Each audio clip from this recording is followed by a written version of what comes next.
Hello, everyone, and welcome to the second official HeroesHearth TFT Fight Night. The third, technically, but the second official one. I will be casting today. Yeah, pretty much. Casting here today alongside BLevins. How are you doing? You were here last week. I'm doing great. I mean, I did so good last week that they had to kick me off the show and come cast because they wanted to give other people a chance. It's just how it is. Indeed. Yeah, but we are down a Casanova today because he is playing some classic World of Warcraft, going to be competing for some world firsts, so all the best of luck to him. He is grinding really hard right now. But yeah, hopefully he makes it. But we have, coming back, 3 returning players and 5 new ones to challenge. I suppose we should introduce them. BLevins, yes, if you would do the honors. Definitely should. We've got the back-to-back defending champ, that's Faye. We've also got Kladeous, who's a top 10, maybe, I think you're mentioning maybe even a top 3 player at one point on the ladder. We've also got your Khroen, your teammate, jschritte. Those are our 3 returning players here. And we've got the newcomers, the newbies. We've got Mistax, we've got Ganesh, we've got Trulu, Neonemi, and JawKneeYou. Indeed, all very good players. Most, if not all of them, are challenger, highest rank in Teamfight Tactics. Faye, though the defending champion, will anybody be able to upset her and claim the throne for their own?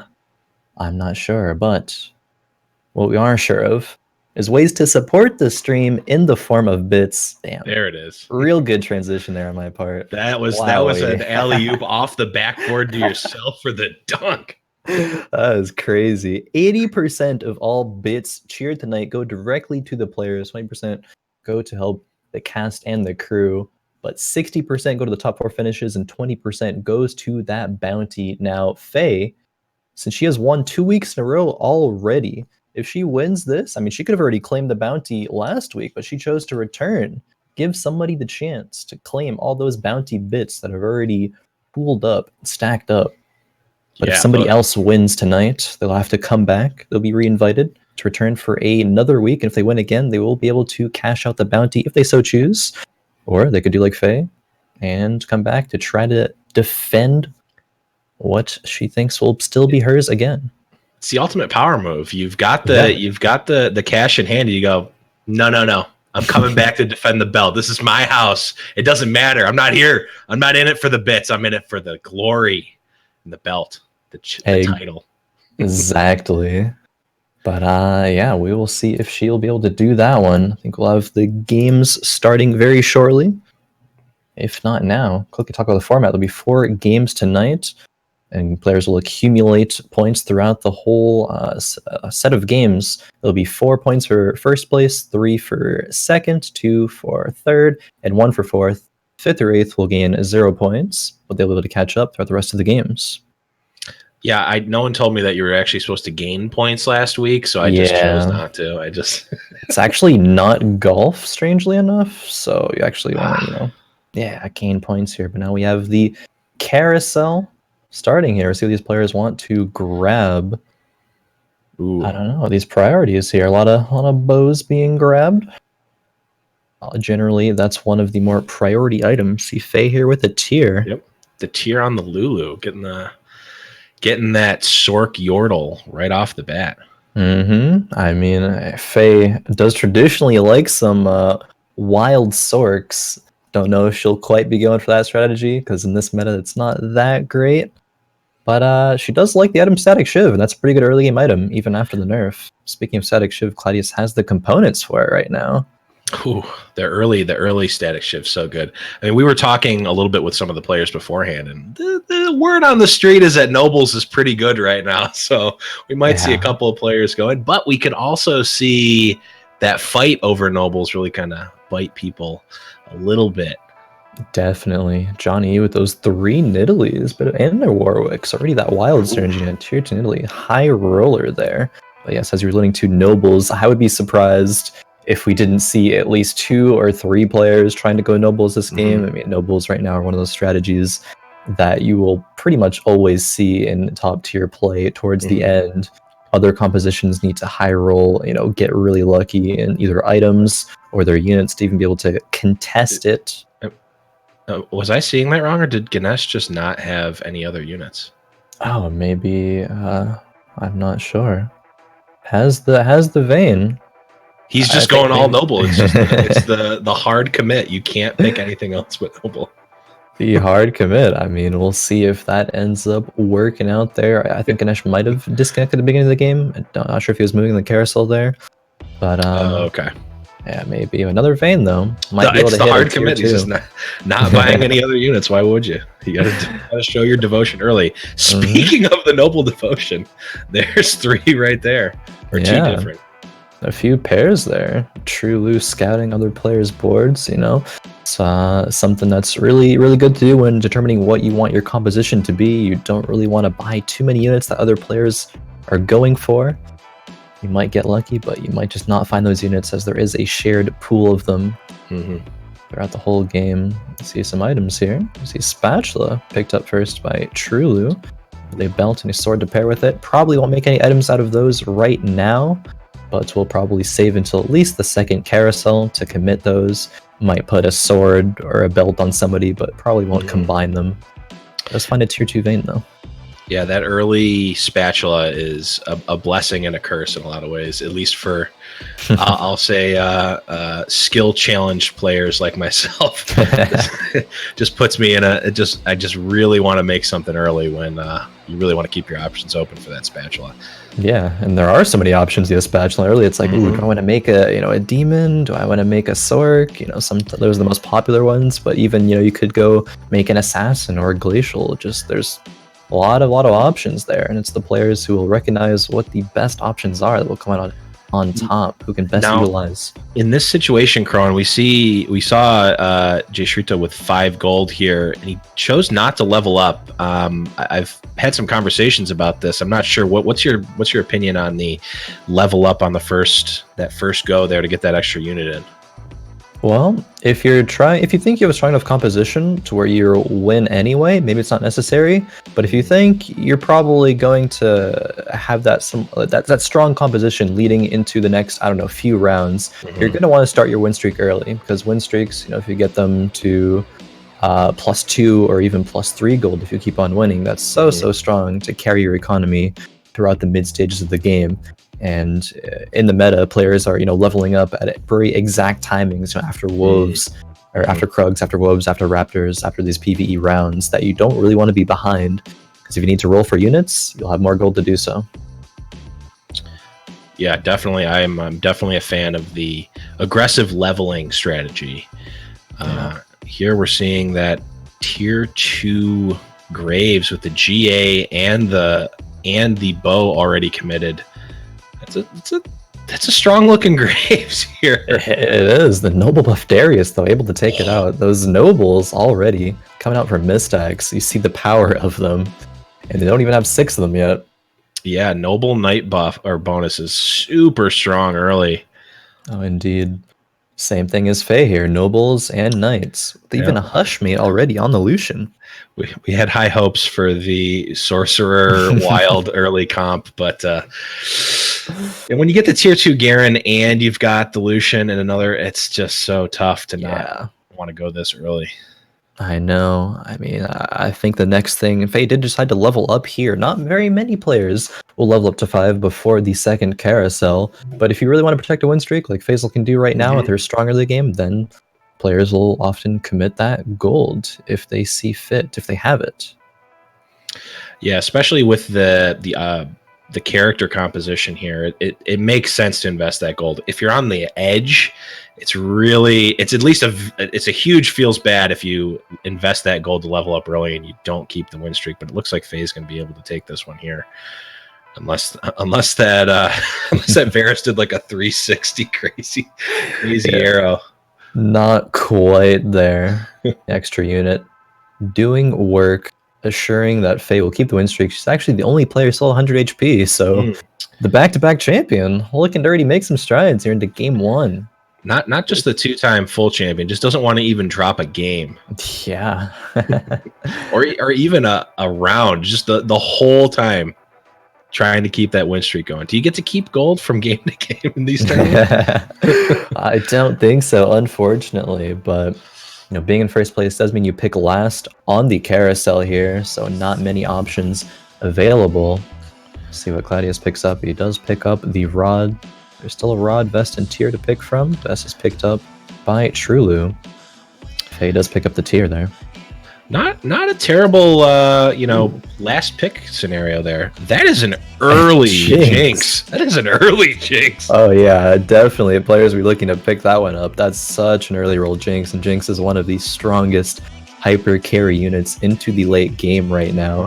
Trulu also did decide to make that assassin item on the Vayne. 3 assassins right now with the Zed, Kha'Zix, and Vayne. That is very interesting. Debating the red buff on the Vayne too. Now this is a scenario I think where I don't think we're gonna see this assassin Vayne necessarily in the late game here. I think this is a mid game a mid game push here, or early probably, and then see where he goes and make the assassin there. Definitely will be something that'll be sold off in the near future to put on a bit of a better unit. I actually think this Jinx might be able to do it here if she kills. Yeah, if she can get the kill. Oh, that was only the first kill though. If she had rockets, maybe. But I thought she already gotten one, but it appears not. Jinx not quite being able to do it, but definitely it'll be strong leading into the mid game. Unemi here with that Guardian's Angel Graves. Now, committing those items to Graves isn't that much of a commitment, because Graves is one of those units that maybe if you get a tier 2 early, it's strong, but you'll be looking to sell it into the mid game, similar to that Vayne. Unemi getting up to 20 gold here, trying to make econ. Yep, making econ, and we're seeing the drop off of the noble, the ambitious early nobles players starting to fall off and transition away, as we've seen a couple of players really solidify into the nobles comp. Indeed. Now there's some options here in Unemi's bench. They have 2 Blitzcranks and a Rek'Sai. Maybe wanting to go Brawlers. There's already Kassadin, so Brawler Sorcerers. I mean, there's an Ahri and Twist of Fate on the bench, or on the shop, excuse me. Could bring them to his bench, but chooses not to for now, it appears like. Yeah, it's looking like it's a Brawler Void. They've got the Kassadin in, and then it seems like the Graves and the Tristana are a result of just rolling the early tier 2 Graves. Perhaps Ganesh here. Looking, I mean, we got that RFC Vayne. We got some Rangers, a little bit of Nobles. Well, maybe. Yeah, I got a couple of Rangers there. Now, I've played a bit of Rangers myself recently, and I actually think that the Korean version of Rangers that's generally run a lot of by Korean server players, with the Aatrox and Sejuani, and Mordekaiser for the Phantom, and Aatrox to give 2 demons. That's a pretty popular strategy, and running it myself recently, it was met with some decent success. I wonder if that'll be the route that is going to be gone there by Ganesh. But I see Kladeous here on the Krugs. The Draven already. Now similarly to the Draven GP. This is my bread and butter comp right here. The Draven GP Nobles. It's so strong in the early game. It's so strong in the mid game. And you've got that Draven or the GP. You've got both of them to really be able to give you a shot in that late game. I mean, you're fine, pumping up either of those and being really strong here. It does look like jschritte might be going that comp you just talked about, maybe not Rangers, but Demon Knight right now with some assassins. Yeah, I mean, it has an Ashe on the bench, so could be going the Rangers, or even a variant of the Rangers, perhaps. I've seen a lot of 2 Ranger compositions have some success, generally in earlier patches. I haven't quite seen it recently, but I would imagine it would be good. Actually facing that Claudius's Draven here is jschritte. That was a big Sedge alt. Yeah, it was. Evelyn goes off again, kills the Lucian, Kha'Zix, and Varus there for the cleanup. Varus doing a lot of damage here. 2-2 Varus, excuse me, is pretty strong at this point in the game, even with no items. Yeah, you've got that big. I mean, it's swingy, right? Because if you can hit multiple champs, it's just so big there. And then the Sedge also just lining him up, keeping him in the same spot. Ooh, and he picked up that Kindred. potentially too, as we look into JawKneeYou here. Yeah, JawKneeYou opting to roll a couple of times here. Oh, finds a level 6 kill. Oh man, that is 200 kill. Holy You just gotta roll it, moly. right? You just gotta go for it at this point, right? It's being pinged by there go the question mark pigs. They see it. See JawKneeYou with the level 6 You can't kill. hide. You can't hide. No. Now, I mean, JawKneeYou though does still need Garen and Leona in order to have 6 nobles. Now, those are much easier to get than the Kale. But True. We'll see if he's lucky enough to be able to get those in the coming few rounds here. Yeah, I mean, we've seen at least a handful of players that are either going nobles as well with the Garen already, or are, just running a Garen as a two-piece knight. So Garen is actually, if you don't get him super early, he's actually kind of tough, I've found, to get, especially as you level up and your chance of getting one-cost units goes down, because he is just such a good, versatile unit. Indeed. I wonder if JawKneeYou will opt to be on level 6, try to roll that Garen, or level up to try to find the Leona and just let that Garen come to him naturally, eventually. Yeah. We will see.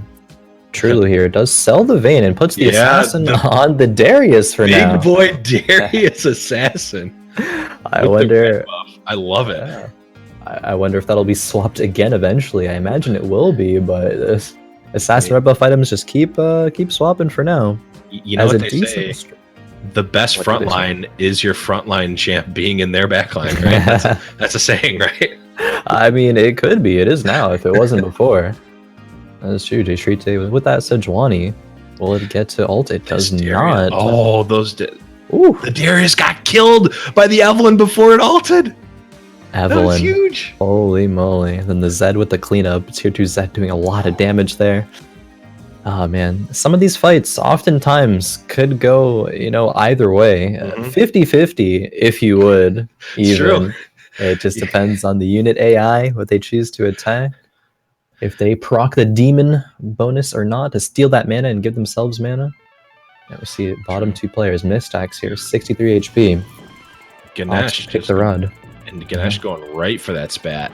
I'm wondering if he, what he has and what his plans for that are. I know I speculatively like to pick up the spatula because, it's such a strong item, obviously, to put you to that next tier of synergy. Or if you already have a spatula, just giving yourself an extra unit in this, early to mid game, it can just be so strong. Especially if you're lower on, it can really put you back in the middle of the pack.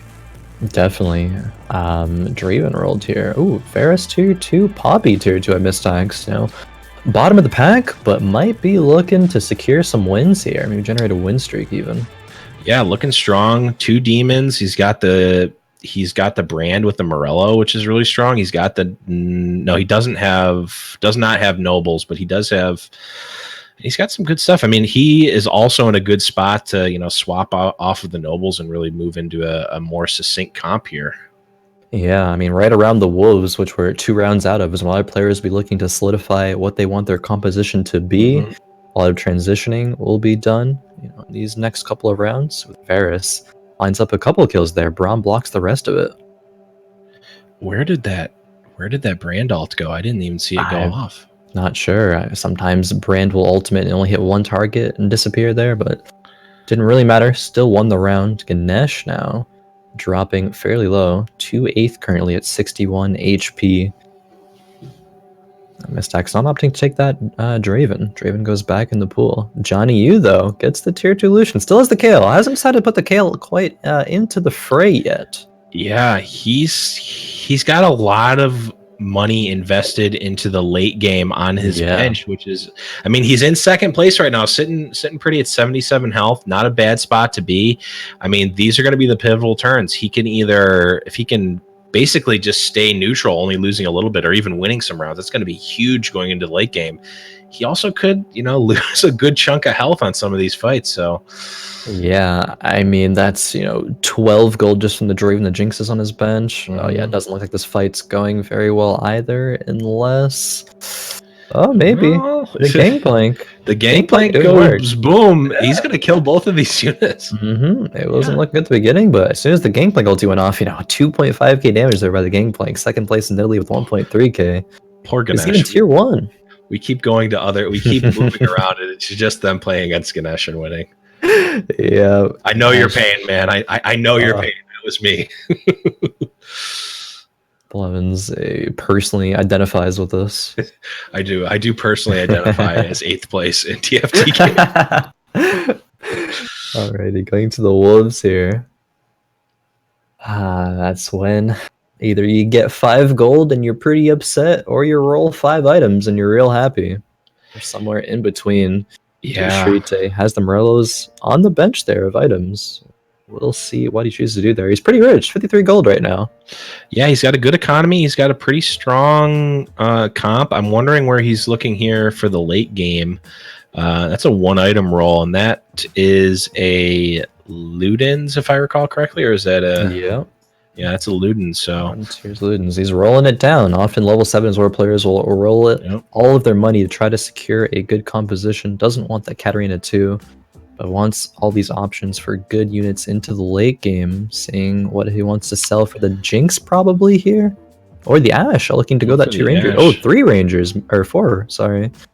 Picking up a Kindred, doesn't have the Vayne though. And opts not to take the Jinx. Ooh, this is a stressful point for jschritte right here. A lot of options on his bench, a lot of pairs, but not hitting a lot of them there. Yeah, I think this is, especially, he had what, 50 gold or close to it. That was 53 gold going to that round. I think that was a whiff by most standards. I mean, I think he really needed that power up there. He whiffed on the item pull.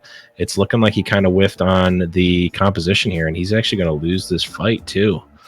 Yeah, unless Evelyn's able to pull a miracle off, but if she gets on Cylance, it was close. It was really close, but unfortunately, I mean, it only loses a little bit of HP. But a kill.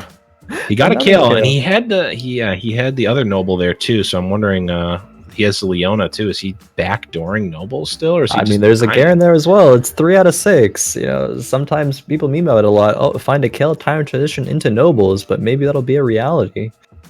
I can't imagine it would be just based of all the gold that's I guess invested into other units here, but it is always an option. But 0 gold here means that he won't be able to roll for those quite yet. Just to see what comes to him naturally throughout the next few rounds. Truly though, with Hex Tech bonus going into this round versus JawKneeYou. Yeah, Johnny's got the items on his Jinx, but doesn't actually get anything out of it, unfortunately for him. Assassin Cho'Gath went to the backline and just took out a carry in like 2 hits. Yes. I'm telling you, the best front line is having your front line in the back line. That was Abraham Lincoln that said that. It might have. It's a 50-50. I don't really know. But... He either did or he didn't. Who knows? Yeah, who knows? Oh man, it was the tier 2 Jinx, I guess, that got assassinated by the tier 1 Cho'Gath. Just critted out of existence. Oh man. That is crazy. Faye here with a tier 2 Jinx of her own. It's really close. The top 3 players, 68 for Faye, 67 for Neonemi, and JawKneeYou at 66 HP. It is really a neck and neck race for the top 3 spots here.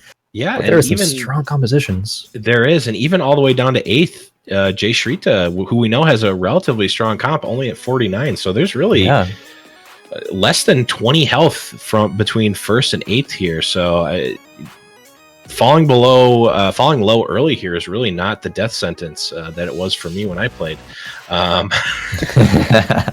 No, a lot of these players stabilizing, keeping their HP relatively close. Even Faye here, she drops HP, but doesn't drop to the bottom of the pack here. This HP differential is being evened up by the majority. 7 players within a 10 HP of each other. I don't know if I've ever seen a game this close at this point in the game. I don't know if I have either, or at least very rarely. That's another kill. There's another kill, and there's another spat. I don't know if someone has an errant spat, or if we've seen all of the tanks turned into assassins at this point. I'm not sure. It looks like Mistax and Kladeous there. The bottom 2 both going for that kill. But Kladeous manages to get the good RNG there of having it on his side of the field there. Just unluckers sometimes. I mean, 50-50. You lost it. It's either on your side or it's on the other. Or Mistax lost it. Yeah, Kladeous won it. But JawKneeYou here, first place, 66 HP. It's kind of a weird feeling when you're really close to being able to pick earlier on in the carousels, but you're still like you're not really strong, but you're still first place. You're like, I pick last. Is that really even good for me? I mean, I'm the top, but not by much. It's a real weird position to be in. Yeah, at this point, it's almost better to be like middle bottom of the pack here, because I think a lot of people are holding out for that item, especially these people who have spats on their benches or not using the spats. It could just be better to get the item pick here, especially when you're only maybe 20 health below first place. Yeah, indeed. Kladeous here, level 8 already. Probably one of the first level 8s in the game before Raptors. That's earlier than a lot of other players do it here. Yeah, that's Tier crazy. 2 Draven? Is that able to be enough to carry this fight? It looks like it will be. The double Luden's Lucian paying dividends there. It's only a tier 1, but it did top damage, even more than the Draven there. Wow! If that doesn't show you what Ludens can do for for Lucian there, I don't know what does. Yeah, the Luden's Lucian is a classic here. I mean, it looks like we're seeing a lot of the players tier 2 with Dravens and Gangplanks and Gales, Sejuanis.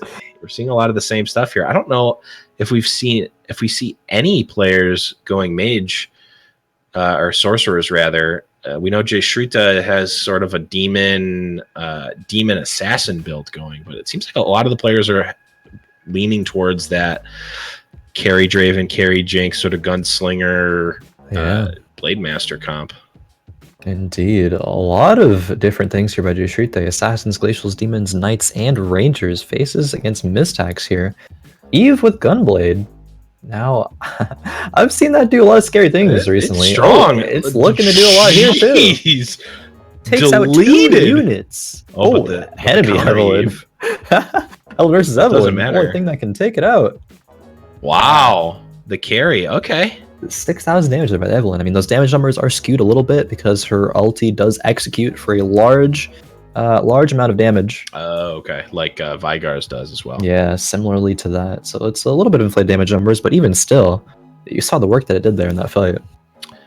Yeah, that was big. 4 demons here, 2 guardians, and an errant poppy that is holding down the fort here. We've got the Brand carry here with the Rage Blade and the Morello. That's scary. Brand getting mana off of every attack, or 40% of attacks, casting his ult with the Morellos. That's whew. I mean, if there weren't so many assassin tanks in this game, I would be very afraid of that. Ooh, a lot of items here too. Well, a couple of items. Could make a Blade Master, could make a Glacial, or it could make a Sorcerer item with those combination of spatulas there. We'll see later on what he chooses to make, but that Brand definitely scary. What is also scary here is this tier 2 Jinx and tier 2 Lucian, both with Hushes and with a Gunslinger bonus, so their attacks have 50% chance to have an additional attack versus unit in range, so that's a potential, silencing 4 targets at once. Yeah, silencing 4 targets, and then also the red buff on Jinx is going to be spreading out that grievous wound that's going to prevent some of this healing. I don't know if anyone has hit the 6 nobles yet, but we've seen a lot of players are close. A lot of players are real close. Yeah, even supplementing guardians in until they get it. I think one player, Kladeous, did indeed achieve the 6 nobles. A lot of other players looking to do the same thing soon. Faye here, that Jinx is popping up. Enemy Jinx, yeah, but so the other Jinx is too. Yeah, the rapid fire cannon on enemy Jinx, being able to double her attack range as well as give her 40 attack speed. Proved to be a bit too much for Faye to deal with there. This game is still close, 25 HP between first and last. It was even lower than that a couple of rounds ago. This game continues to be close. Trulu finding a tier 3 Rek'Sai, not a unit that we see tier 3 very often. No, I don't know if I've ever seen a tier 3. No, I definitely have. But that's tough. Are we getting rid of the Assassin Cho'Gath? Don't say it ain't so. Trulu's thinking about it. Decides not to for now, at least. But it's a tier 1 Jinx and tier 1 Cho'Gath. One away from hitting both of those to be tier 2. Now, if you put the assassin item on Blitzcrank, is that just the most 5-head play ever because you take their front line and pull it into their back line? That's pretty. I don't know. I have no idea if head. that's how it works or if that's good. Yeah, he will jump and then pull. It's, it depends. If the enemy team has assassins, maybe you can protect your backline with that, but can this Rek'Sai do it? Rek'Sai does have the void buff. Lucian jumps into the corner there, dashes out of it. So close. Oh, Hush is the Rek'Sai, but the auto attacks with the void bonus dealing true damage. Yeah, too much. That beefy Rek'Sai.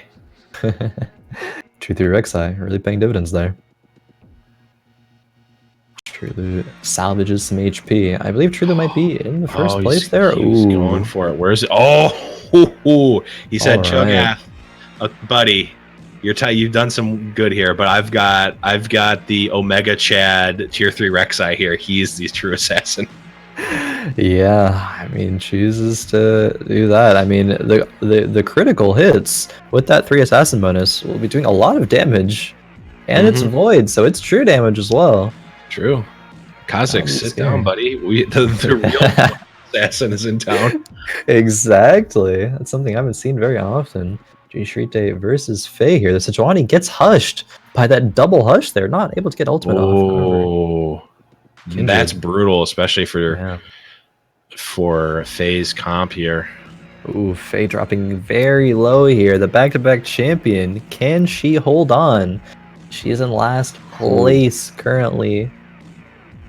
With Neonemi right ahead of her. 1 HP difference there.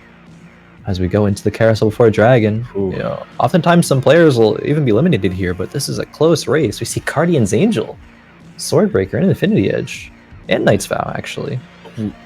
We see that spatula just instantly taken. I wonder if Neonemi had that, because we saw someone who had a spatula sitting behind that. I don't think we saw crafted yet. So that was a pretty quick spatula in a world where there was a Guardian Angel, an Infinity Edge, a Swordbreaker to take. That makes me think, man, that there's something amuck with that spatula. No one actually opting to take the Knight's Vow there, so no one wanting to go 4 or 6 Knights, I would assume, or otherwise maybe they already have it. We'll see what Faye ends up doing here with that Guardian's Angel. She's rolling, but doesn't have much money to be able to do much of anything. Has 5 nobles, just needs the Leona, actually. That's a massive feels bad. I mean, it's not that bad because all the nobles are still fine. But, and the carry Jinx. Still good units, but doesn't have 3 Blade Masters. Only doesn't have 6 nobles. Up against Mistax here. Is she going to be alright? That's the question here. Evelyn jumps into the backlines. Johnny ult goes off pretty fast. Oh, that was a big Sedge ult. The Demon Sedge on the other side with the Morello. That is huge. Oof. Yeah, that was big there. Definitely. Faye not finding that Leona. Gets 3 players actually get eliminated. Faye first. Neonemi and Ganesh. I mean, fortunately for Faye here, getting 8th and getting 6th doesn't really have much of a difference. They will all earn 0 points, so they don't lose any points, thankfully, but still, that must not be Faye must not be feeling too good about that one. Back-to-back champion, getting 8th in the first game. Will have to redeem herself in the games to come. Yeah, definitely. I'm very interested to see if Faye shifts the playstyle here, because I think it seemed, at least with the hindsight is 2020 and being able to see everything, that a lot of players are going for the same comp. Yeah, indeed. Just not even able to find those pieces. I mean, a lot of players even running Guardians if they didn't have the 6 nobles themselves, but truly here at the tier 1 Jinx. The Assassin Rek'Sai, though, is it going to be enough? Oh, and he's got the Warmogs on it, which is just huge, but it does not matter. Evelyn just says, no, don't care. No, get the cute crap out of here. Don't care about that. No, I see jschritte here with 4 Rangers. Evelyn, Morgana. Now, generally, Aatrox is run in either place of the Morgana or the Evelyn there, but Evelyn really showing why she's a strong unit right now. Yeah, especially when we've seen so many players from the mid game having these level 1 Dravens, these level 1 Jinxes in the back line that just, if they get online, sure, they can carry, but even with the items that Evelyn just says no and denies them. Exactly. Burns their mana, executes them if they get below half HP, I believe. It's looking real strong here. You know, the question is going to be if Evelyn will get outscaled, and at what point will it get outscaled, but for now it's dominating. Yeah, the beauty of this comp too is that the Evelyn is obviously doing a lot of work, but it's in conjunction with the Ashe and the Varus and the Kindred here. He's able to phantom a unit. He's got the Sejuani as well. The Ashe and Sejuani are just freezing things errantly from their attacks. I mean, the Evelyn doesn't even have the whole team on her back. She's got some support here. Oh, there's a lot of utility here. Yeah, as you mentioned, freezing. There's demons to burn mana. There's even the Zephyr to freeze a unit sort of combat for 5 seconds. Yeah. Yeah, all of that combined with those strong units. Will be enough to take out JawKneeYou's nobles. Oh, we got the nobles. This one. Yeah, found 6 of them. Sejuani goes off with the Morellos. Big Sejuani ult. Oh, but that is not one, but 2 sword breakers. Disarm's doing work here. Everyone's still in the back, though. Kindred ult. Kindred ult is huge. Ashe ult is huge. Wow. Freezing the Draven. I think this is a wrap. Yeah. The Draven, you want Draven to 1v1 play, to 1v1 champs, but not Ashe, because it's not. He can't do anything. He can't regain his life if he is frozen. Unfortunately not. That's one of the 20% chance to freeze there with 2 glacials, but yeah, 20% chance is what made the difference there. Kladeous, level 9, finds another Kale. Tier 2 Kale right now. Tier 2 Kale, big. Yeah, with a death cap though. That's an interesting item. I wonder if he got that item from like a full item drop from PvE rounds or what. But generally wouldn't see that being made with this composition here. Yeah, that's an interesting one for sure. And notably here, this is the bubble right now. So if someone gets eliminated, they're walking out of this first game with 0 points here. And so this is a huge round for the players right now. Oh, intense. Looks like JawKneeYou might be that player indeed to get fifth. Runs away, but still falls. Oh, JawKneeYou got fourth. No, JawKneeYou got the 4th. Trulu, the feels worst, man. Oh no, that is a feels bad man right there. That was a quick. He ran away to the corner, and that's probably what made the difference. It might have, because JawKneeYou definitely got taken out pretty quick here. But we are moving into our top 3, and jschritte has gone from the bottom and is now up at the top of the pack here. Still very close between these 3 players. Yeah, we see nobles taking out nobles. Ooh, noble on noble crime, violence. But Ranger's still holding the top 1 slot. See Mistax here, currently in 3rd. That Demon Sejuani. The Demon Sejuani is huge. With the Morello is going to be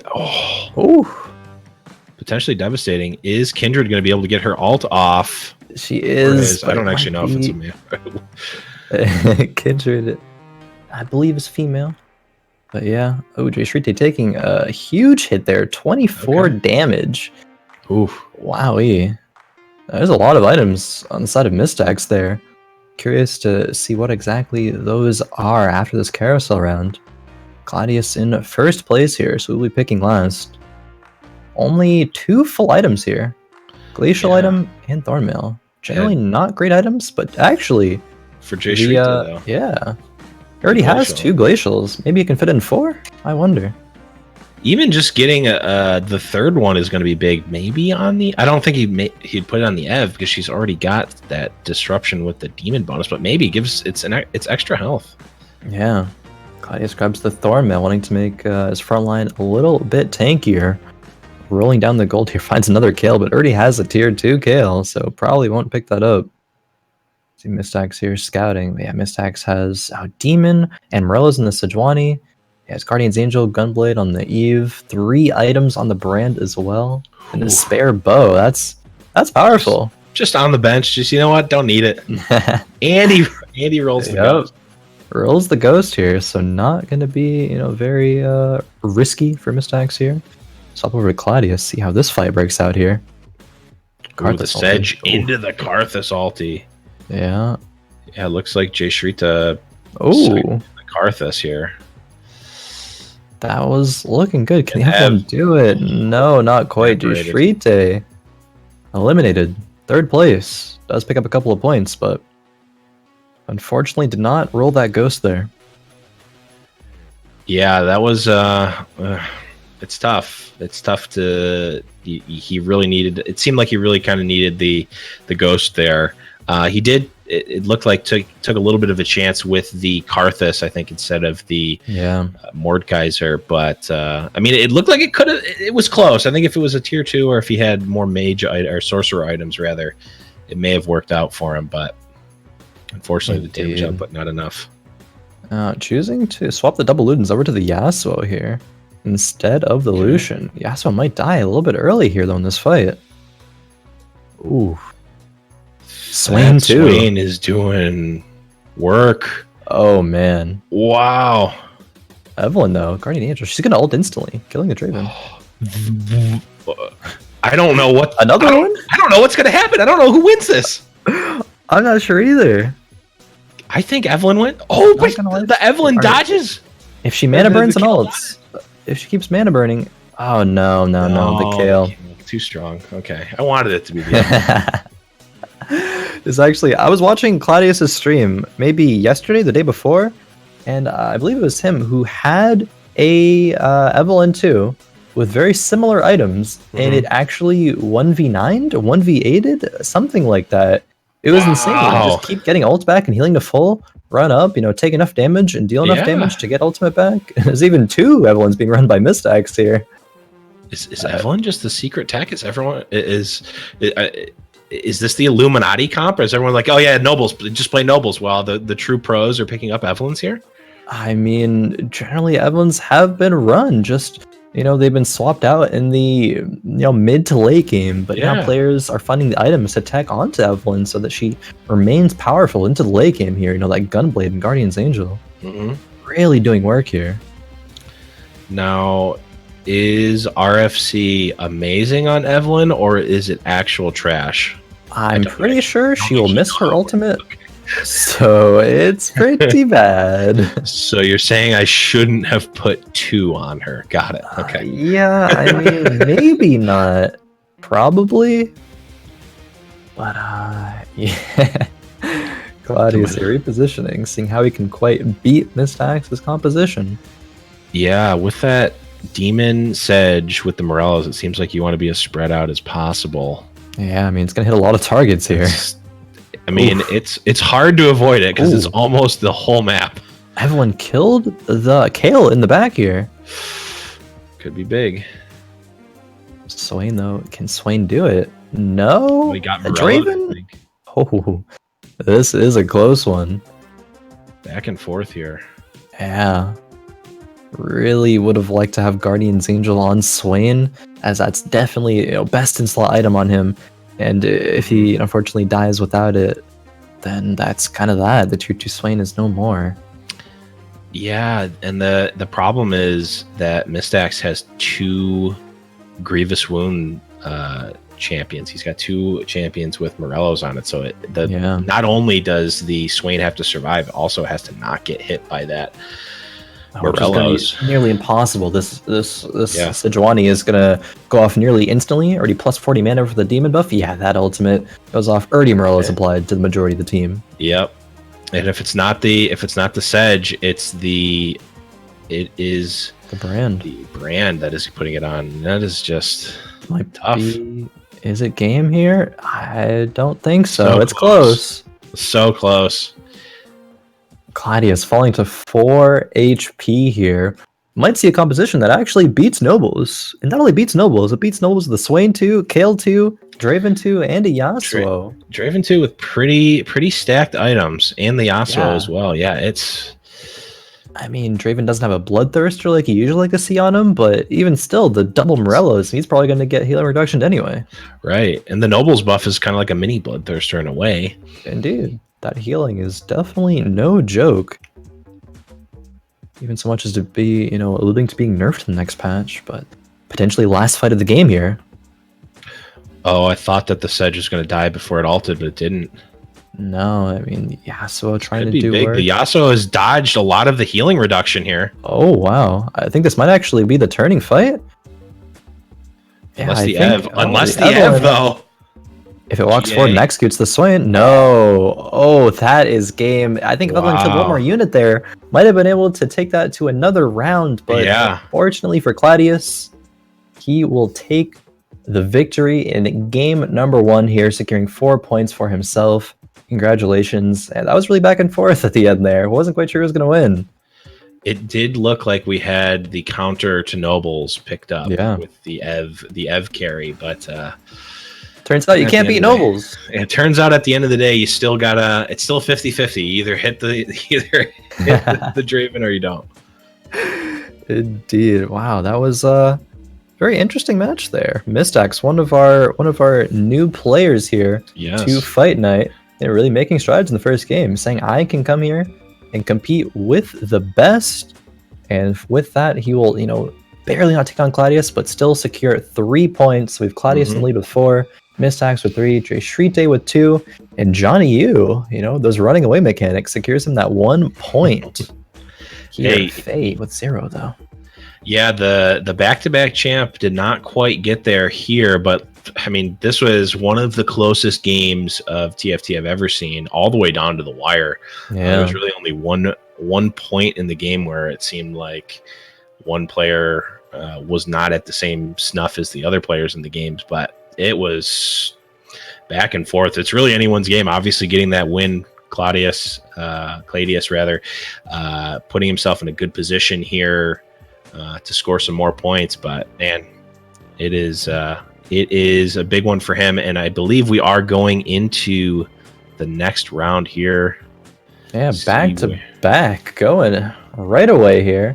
If you like what you see, and if you want to see more of it, be sure to cheer bits in chat. It helps out all of the players. Kladeous, one of our returning players here, looking to secure that bounty, steal it even from Faye, the back-to-back champion. Will she be able to do it? Who knows? We have 3 games left to go.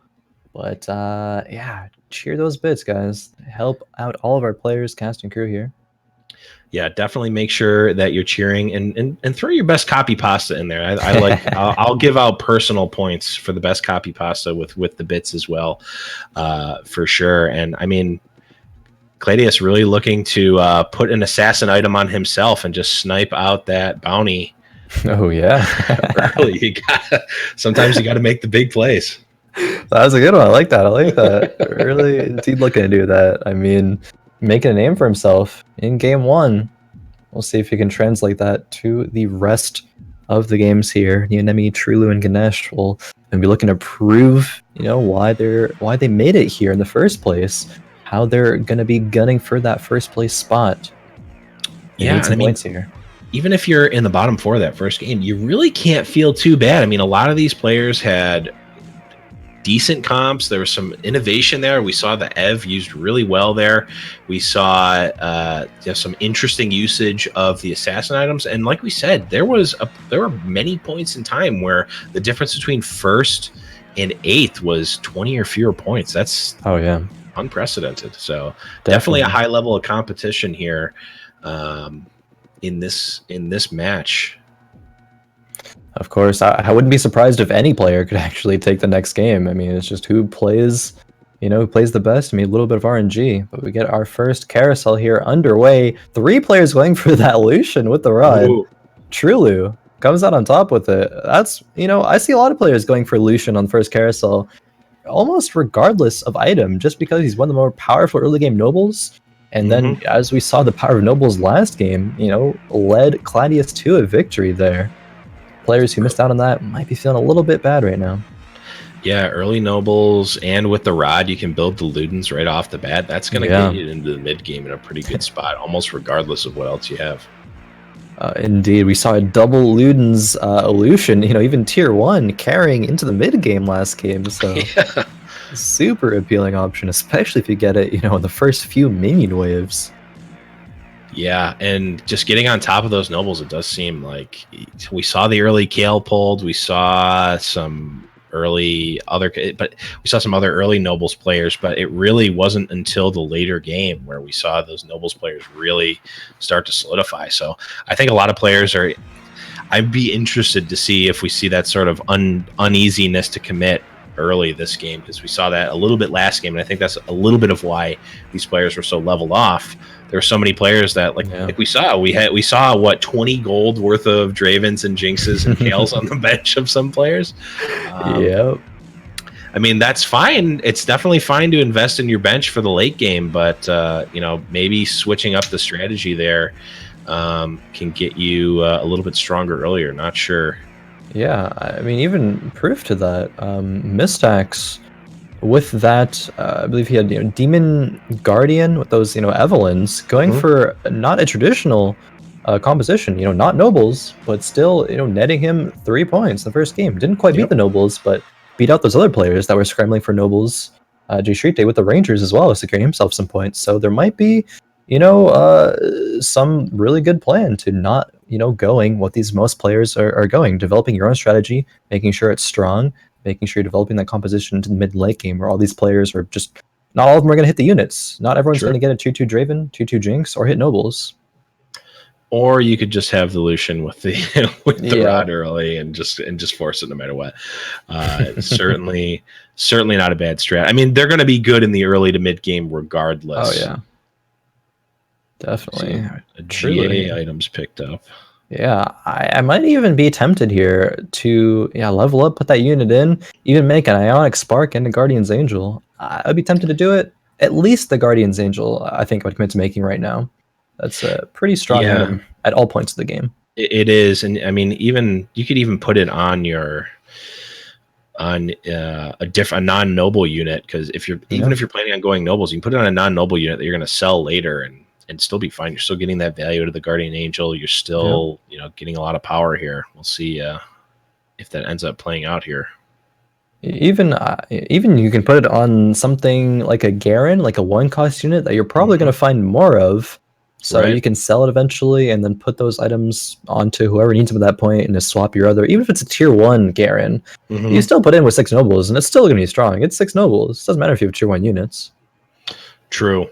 I also don't mind the Garen being your sort of mid-game sustain carry. You throw a Guardian Angel on him, you throw a Morello's on him. It's perfectly fine. There's not, especially if you're running that attack damage oriented comp with Draven and or Jinx as your carry, there's really not a ton of options for the Morello. So Garen is a perfectly reasonable option. And like you said, you could sell even a tier 2 one later and just run the tier 1 Draven to enable your nobles there. Indeed. Faye here, I think she got one of those unfortunate 1 item 3 gold starts. Oof. Not a very good start, but chooses to put those 2 items into an Infinity Edge. I wonder if she'll be looking to swap that into a Draven later, even a Jinx maybe. Those are better usually for Draven, but could see that be on a Jinx as well. Yeah, Infinity Edge I've been seeing used a lot more lately. I think a lot of times the Bloodthirster has been favored for your carry, but like we mentioned before, with all the Morellos and red buffs of the world, it's like, I'd rather just have the extra attack power and kill you faster rather than try to stay alive longer. Indeed. I mean, that's keeping her at 100 HP for now, but I wonder until when it will get outscaled. jschritte opting not to make any items here. That is restraint that I know not of. I don't think I've ever looked at 5 items and just stared at them. It's like seeing a booster box of Magic the Gathering cards. I need to open those. I need to combine these items. They need to be on units for me. I cannot resist, but I suppose that's why he's the C9 Pro and, well, I'm not. Yeah, I think he wants to, see what direction he's going to take his composition into before committing to any specific items. Has an option for Morello's already, which is a really good item, but not making it yet. Yeah, he's got the Morellos. He's not, I mean, I guess he doesn't really have too much else. He could make a red buff alternatively. Yeah. And then the other items he could make are not, they're not like tier 1 items necessarily. They're certainly fine. They're certainly fine placeholders or filler items. But I mean, didn't use any of his items, so he gets first pick on the carousel here because he tanked a little bit of damage. Not too much, but enough. Really secure what he wants here, and I think that's going to be the Aatrox with the sword. Now, Aatrox Guardian Angel. If you have another demon, that's a really strong thing to get early game. Doesn't have another demon yet, but soon. And I mean, I don't want to go full Illuminati here, but he does have the rod as well. Maybe he picks up a Spat, Sork Aatrox. Anybody? Could be. What is it? 3 patches ago? Yeah, I mean, that's still strong currently. I think it's making a bit of a resurgence with demons, you know, being played again recently here. Have to see what jschritte wants to do with this. Rolls the 3rd Blitzcrank. Opts to pick it up. I mean, tier 2 units at this point in the game are strong, even regardless of synergies. Yep. Yeah, choose to make the Guardian Angel. Yep. Putting the rod on him as well. Is he making the Morello, or is he? Oh man, my Illuminati, my tinfoil hat may have been on for good reason here. Maybe. It is very well possible here. Oh man, facing Kladeous with 100% HP here. Yeah, I mean, there's that Lucian Ludens. Mm-hmm. Oh, he killed his Aatrox. Oh wait, he's back. Angel. It's enough though. Ooh, some good damage, but the Luden's Lucian appearing to be a bit too strong here. Yep. Once that Aatrox gets demon buff, it'll be a lot stronger. And even, you know, it was a unit down in that fight, level 4 versus level 5 player, so just scaling, as they say. JawKneeYou makes the tier 2 Twisted Fate. Doesn't really go with this composition currently. I mean, might be able to swap into 3 Sorks, has Cassidon. Or 3 Pirates. Good. 3 Pirates as well, yeah. Making some money. I mean, he's got the Graves right there. He could do it. I don't think he's not opting to sacrifice HP for money right now. Just wants to be as strong as possible. Thinks that the TF2 is the way to do it. Also facing Kladeous. I mean, we saw Kladeous take down the last player there with that Luden's Solution. Will it be enough this time? Big stun on Darius there. The Lucian, though. Oof. Red card. He needed to kill the Twisted Fate and do more. The Lucian needed to just do more. And do a little bit more, but wasn't, unfortunately for him, able to do so.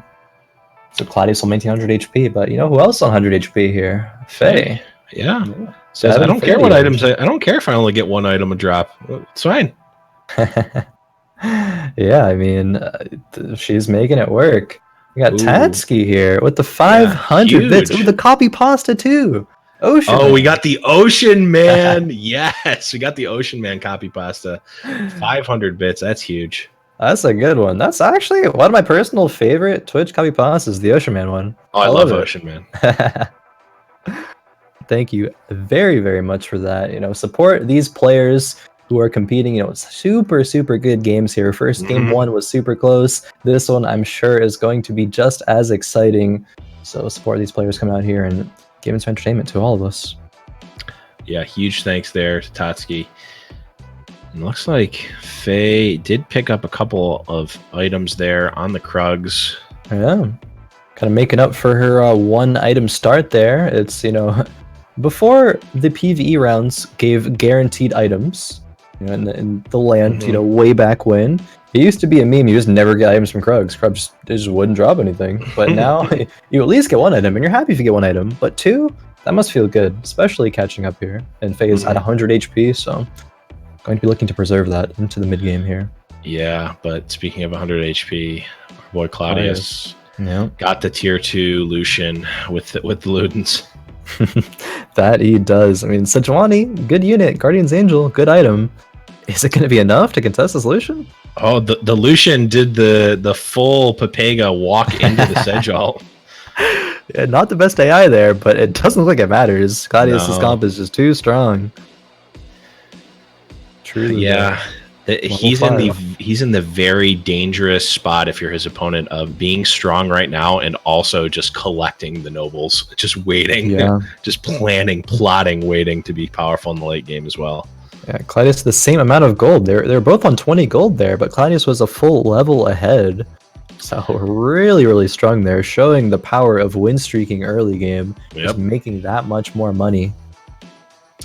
Yeah, it looks like jschritte is kind of doing the opposite here. He's rolled down. He's got his demons. Yeah. Looks like, I mean, I don't want to say that I predicted it, but it looks like he might be going the Sork Aatrox potentially. Yeah, very much so. Has one more sorcerer here or two more sorcerers on the bench actually, Lulu's and Morgana's. So might want to, he's low HP. If the next Carousel has a spatula, we will most likely see jschritte pick that up. Yeah, and I don't want to be a biased caster, but I will be rooting for the Sorcerer Aatrox player regardless of anything. Yeah, almost being able to even pick up a win here before the Sorcerer Aatrox. So they're mana burning each other. Yeah, the mana burn, wasn't quite enough. Yeah. And Neonemi with the level 6 Swain. Huge roll there. Yeah. Gives a Guardian Angel and almost has some Morellos. If you get a Swain with Guardian's Angel and Morellos, those are the top two, best items for Swain there. And almost has both of them already. That's going to be a huge, huge power spike. I have definitely had myself carried into the top 4+ with a Guardian Angel Swain, and don't even get me started if you get a tier 2 Swain with those items. It's just over at that point. Exactly. I mean, I think that's one of the compositions that really are the best at combating the nobles. You see Big Scary Duck here at the 500 boots. I was going to say, speaking of big scary things, Big Scary Duck. Big Scary Duck. Big Scary compositions here. Oh, man. Oh, and we did get we got a different copy pasta here. Love it, guys. Keep them coming. Keep the bits coming in. Support the stream. Keep the copy pastas coming in. I want to see them. Love them. Hell yeah. Not familiar with that copy pasta, but it's in the running. This looks like an old Kriparian. This looks like an old Kriparian style, like 2014 style, like back in the day when people were spamming dongers. Back in Crips chat. Those were the days. The good old days. Back in my day, we didn't have fancy Twitch emotes, better Twitch TV. We had dongers. That you did. But how far we've come, how far we've evolved here. Myself as a resident Twitch chat historian, I remember these days. Definitely. Twitch for a long, long time myself here. You see these players in the carousel. Faye last pick, not quite 100 HP, but 94. Takes the tier. Yeah, we've seen all players now have suffered at least one loss. Yeah, indeed. Not quite as close in the HP numbers as the last game. But 4 Imperials here from Neonemi. It ends up getting the Rapid Fire Cannon on the Draven as well. If he's able to get a Draven too, and at least a Bloodthirster on that, that's going to be a composition that I would bet makes it into at least the top 4, if not the top 2. I think I would take that bet along with you there. I think we could pool our money and make something back there on that bet. 4 Imp Draven, especially early, is going to be real strong. Indeed. Swain here transforms. Has a Guardian's Angel, even if he goes down. Yeah, Swain just didn't even care about that. That Darius was just like, nah, instead just don't ult. Yeah. I mean, Kladeous, who was very, very strong, taking a couple of hits now. People have indeed outskilled him. Drops to 74, tied for a 3rd and 4th place there with Trulu. He's econing a little bit, 30 gold. At least 30 gold, but we'll see exactly how much. I mean, Faye here with 50 gold already and 94 HP, doing it, even better. Yeah, has the Leona. She does have a Fiora on the bench. Yeah, I don't know if the Noble Collection is there or not. I don't know if it's worth investing in the Leona at the cost of the Econ.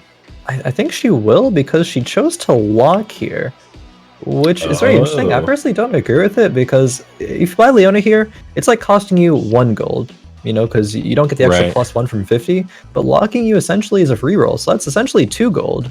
So, I don't know. I would take the Leona here, but chooses the lock. It's not going to be that much of a difference, but just interesting decision making there. Yeah, I don't know if I've seen that play made, so. She could roll a Kale next round. Who knows? Level 6. We saw it last game. I guess if her this game. for plan is, I definitely want to buy the Leona, and I'm definitely not going to roll next turn. I'm gonna like spend it in level ups. Yeah, no, that makes sense. I guess it makes sense because it is it's wolves here, right? Yeah. So you don't need to roll. No, that actually makes sense. I didn't realize it was right before wolves, so it's kind of like saving the gold because she knows that she's not going to roll again or need to roll. Yeah, I mean, the shop refreshing return though is like a roll in of itself, so it's essentially 2 gold, quote unquote. Yeah, but oh well. Well, yeah, it is like it's a small thing. It's like 2 gold, but that you don't need to spend. Yeah. But regardless, it's an interesting play. Indeed. Task here, another 500 bits. Oh, another one. Oh, I like this one. Slow and steady wins the race. Mods can't ban me at this pace. Turtle emojis. That is, I can't argue with that. I mean, I'm also not a mod, so I can't ban you anyway, and I definitely wouldn't want to. Thank you, Tasky there. Keep them coming, guys. I want more. Go as old school with these memes as you can. I want to see them. I'm liking it. I mean, the turtles. I was playing one of those games recently that had turtles in it that you had to save, and an expansion called BFA. I myself was not a turtle fan after that expansion, but was it a lazy turtle farmer that was getting attacked by raptor? No, we're not going to go into that conversation. We need to save that. We need to save that diatribe for breaks. Yeah, save for later. So JawKneeYou here getting mana burned, but still gets the ultimate off. Gets the ult off. Lucian Noble buff. Saving him for now. Oh man, this is so close. Oh, this is a close one. So Lucian staying alive until the very end. Lucian. Oh man, Lucian got phantomed there, but also kept with the noble buff. So every attack he was doing was healing him. So he was just on the cusp of dying for that whole fight. Really lucky there by Trulu. Otherwise, he definitely would have lost that. Wow. If any other unit had been nobled. He was really low, but again, you got to remember the life of a TFT champion. It's a 50-50. You're either alive or you're dead. Indeed, dead is perhaps what JawKneeYou will be soon on 17 HP. Ooh. Maybe going 3 shifters? Sorks, early in soul here. He has a lot of options. Chooses to lock here. This is a situation I have found myself in so many times where it's like, okay, I got it, guys. I'm so close to 3 Sorks. I'm so close to 3 shifters. I'm so close to 3 brawlers. I'm so close to 3 void. Like, I'm just gonna have a little bit of each one, and it's gonna be all right, right, guys. He might even die here. Yeah. Oh man, no. that one hits me personally because that comp I've had that almost exact same comp. It's like, ooh, I'm just about to get the tier 2 Gnar, but I need to keep these Shyvanas. It's like, you spread yourself too thin. Yeah, I was counting there. He had at least 6 pairs of units between his board and his bench there. Ooh. He was so close to being so strong, but wasn't able to get there in time. Unfortunately, took a huge hit there. Lost from 17. That is a tilter. Hate to see it. You really do. Ganesh, though, maybe will follow suit here at 7 HP. See if he's able to hold on. jschritte, a bit of a comfortable distance away from, dying in one round at 46, but still in that 6th slot right now. Yep. And it looks like jschritte did not opt for the sorcerer Aatrox, but instead went for the gunblade, which is, still strong, but doesn't get my unequivocal vote for the win here, which is probably good. I can be unbiased now. Indeed. Maybe he wasn't able to pick up a spatula. None of his items right now, unless I missed one, make up any of the spatula items. So perhaps just something that was out of his control. So I have to just make these items, otherwise I will lose too much HP here. There's the kale. There is the kale. We'll see who's making the mad dash for it. Kladeous scouting, though. Knows he's not going to get it. Says, I don't care. I'm just going to make sure I get what I want. There's no way I'm getting that kill. Scouting. He has no loose items here. Actually, pretty low amount of items for now. Might roll a lot of them later on the Raptors. But the kale was picked up by Trulu. Kladeous picks up the belt with the Karthus. Probably won't be using the Karthus, but... Yeah, it didn't seem like he was in a position to. Yeah, not quite. The belt is an interesting speculative item, though. With the Gangplank, you can make red buff. You could theoretically make Morello's. Yeah. You've got the Morello's for either brand. Yeah, no, it definitely makes sense. Already has a red buff, and red buff I think might be a little bit better on the Gangplank, so might want to sell that Darius later. Yeah, because his autos will start applying that. Right. To wait for his doesn't wait for his cast. Yep. There, even if the cast does go off fast, but chooses, wants to put the belt on the Darius, I think, because he's going to sell it soon and transfer those items. So a bit of a power spike right now, and that extra 200 HP. Rolls the clone here, so pretty free win probably. This part there, so we'll be hopping over. Yes, the time stop on Mistax. It's a new time magic. Yeah, we couldn't show you that there. We put Zillion in the game. So we gotta cut it. We're leaking here. That would be cool, Zillion being in this game. But yeah. See, that's a champion that I remember. Yeah. I think player's power went out, so hopefully they'll be rejoining us soon. But we will see here. Unfortunately, no pause mechanic yet in TFT. Maybe in the future. It's still in beta. So True. a lot of room for things. Trulu here does have that Swain. With that GA, made the Ludens. That's not an item I would really want to make on Swain. I'm not sure if Trulu was the player with the belt on earlier, but I actually don't think so. I'm actually interested. I don't know how that interacts with Swain. Does it just go off at the beginning? Does it go off? Yeah, I think it'll go off when he transforms. So right here, I think it does a little bit of damage. Does it go off when he pops? Actually, I've never seen this before. We're learning. I couldn't tell. I think it went off when he first casted, but I'm not 100% sure, actually. Either went off at the beginning, or it went off at the end, or it went off at both, or it went off at neither. I don't know. Yeah. See, that was a 25%, not a 50. Oh, man. We're rolling D4s now. I can't just coin flip them. Yeah. Who knows? I'll have to look out for that later, because that's an interaction I haven't seen. Faye here with a tier 2 MF.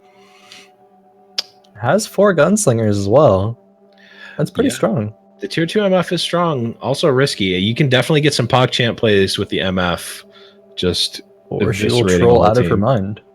Yeah, it's either a huge PogChamp or a massive Pepega. Yeah, exactly. Okay, chat's saying it is the same as Garen. So Garen will start Ludens at the beginning of his cast and then again at the end of his cast. So it's also at the end for Garen. Yeah. Okay. Because every 4 seconds, I believe, is timing on that. Ludens will proc. Yeah. Very, very cool. No, we're learning. We are learning. Neo-Nemi. Oh, has the force of nature. Yeah. For the Blade Masters. That's important. That is definitely important. The Blade Masters, the 4 Imperials, Guardians, Demons. Yeah, Demon's actually on Katarina here. That's an interesting one. If Katarina is able to be upgraded to a 2-star, that might actually do work, considering it's 4 Imperials. Yeah, she's going to be able to get that Imperial buff every single time. Even a tier 1 Katarina here, she's doing work. Yeah, that she sure did not. Doesn't look like it was quite enough, though. Not enough. The Kindred's saving the rest of the team there. Yeah, I'm wondering if... I was wondering if Neo-Nemi was going to double down on the Dravens and buy the other one to go for tier 3 or sell the one that they had. Looks like they opted to sell. Yeah, tier 3 Draven with this many players, either at 50 HP or lower. Probably not going to be the option there. Hey, that's quitter's mentality there. That's... I would definitely be going for that if I survived this long in these games, but yeah, I mean, hey, you could roll it. Who knows? Yeah, who knows? 50-50. 50-50. jschritte putting Swain in there for the 4 demons of the Evelyn.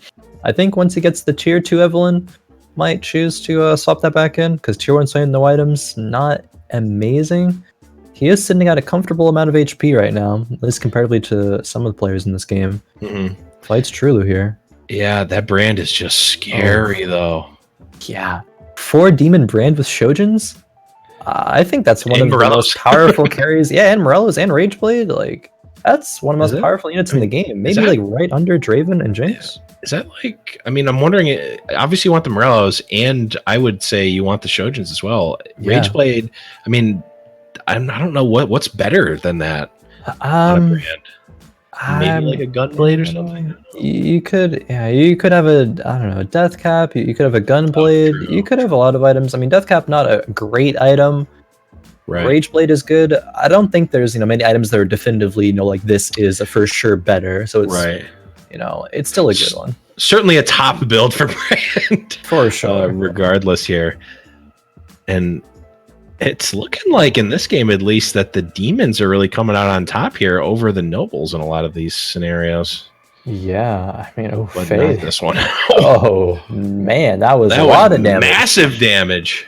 Truly, 6th place there. He did a little double take on that one. He's like, wait, I died. Yeah, I did too. I did not. I was not expecting that. Oof. Unfortunately for Trulu, just missing the points there by a couple of spots. Mistax is also very, very low. Our 2nd place player from last game, sitting on 4 HP, picks up that cloak there. See what he wants to do with it. Which is interesting. Going right for that Isol with the cloak when there are multiple completed items there. So that's an interesting pick. Shojin's, Yumu's, Zeke's, I think a Swordbreaker as well there. But it chose to take the cloak. Mistax, what is he making with it? Not the greatest items in the world, but still. Ooh, swapping a bunch of items here. Swapping a whole bunch of items here. Makes an Ionic Spark, I believe. Make Ionic Spark. Or, either the Ionic Spark or the Bloodthirster are the two. Or I guess the Hush technically could have, but I think that was already there. Yeah, I think that was already there as well. Mistax rolls the clone here. Oh, finds the tier 2 Cho'Gath though, just in case, right on time. Okay. Oh man. You throw an assassin item on that Cho'Gath, and I'm ready to have a conversation. Uh-huh. Oh no, okay. Alrighty here. Ooh, we see Kladeous fall 5th place there. The winner from last game, not gaining any points this one. Yeah, winner from last game, and like we noted before, was in a really strong position of being at 100 health and having a bunch of nobles on the bench, and it didn't pan out. Not quite. I mean, a lot of, if not all of these players have very, very strong compositions here. We see Faye here just barely 2nd place, only 3 HP behind jschritte, but she has that Jinx 2, MF 2, even the Phantom and the Guardians doing a lot here. She uses reposition a little bit here, but so did Neonemi. Yasuo and the Aatrox there. Well, serving as distractions. Yeah. Oh, Katarina did MF. Oh no. That MF fault. That was. Can we get some Papegas in the chat, please? MF Papega. This is a close one. Oh man, that MF alt. I don't want to say it made the difference, but it certainly could have. It certainly made the difference. Yeah. It did. If it would have done even like, I don't know, 1 damage. Yeah. To an actual enemy there. Yeah. Oh man. I don't know. I mean, either that was 200 IQ positioning by, I believe it was Neonemi there. Yeah. To have 2 units on that side, so MF would attack them and actually ult them. But they lived long enough to where MF would actually get her ult off. And then die just right on time for MF to do nothing.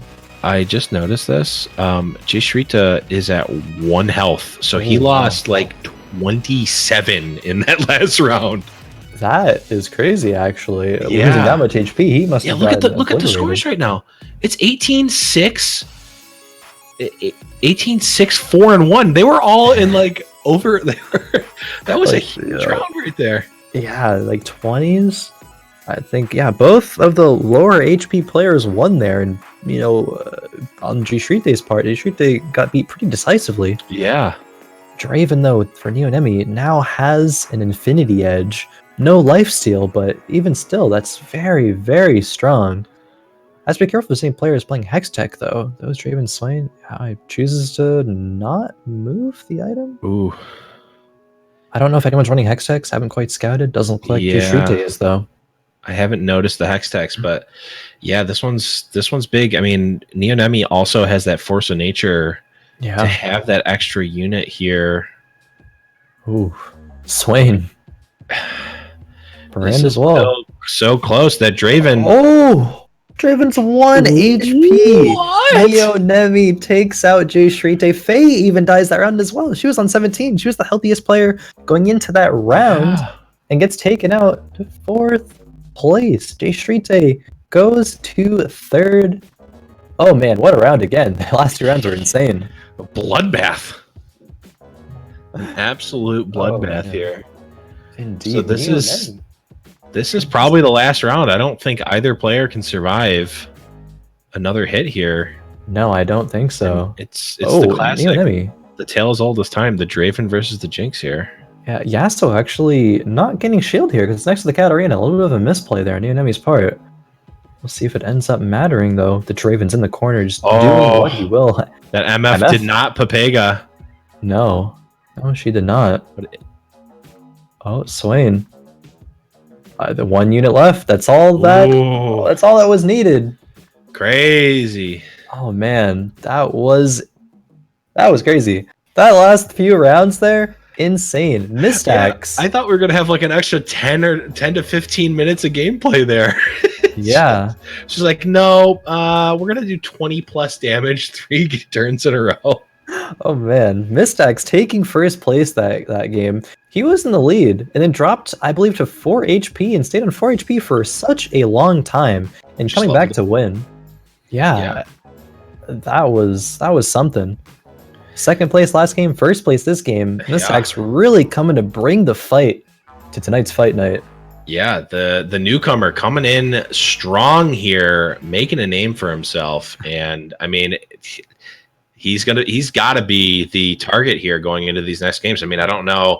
You probably don't want to change your game plan up too much based on what they're doing, but you do need to win, right? You need to get yourself points and also keep those points away from other people.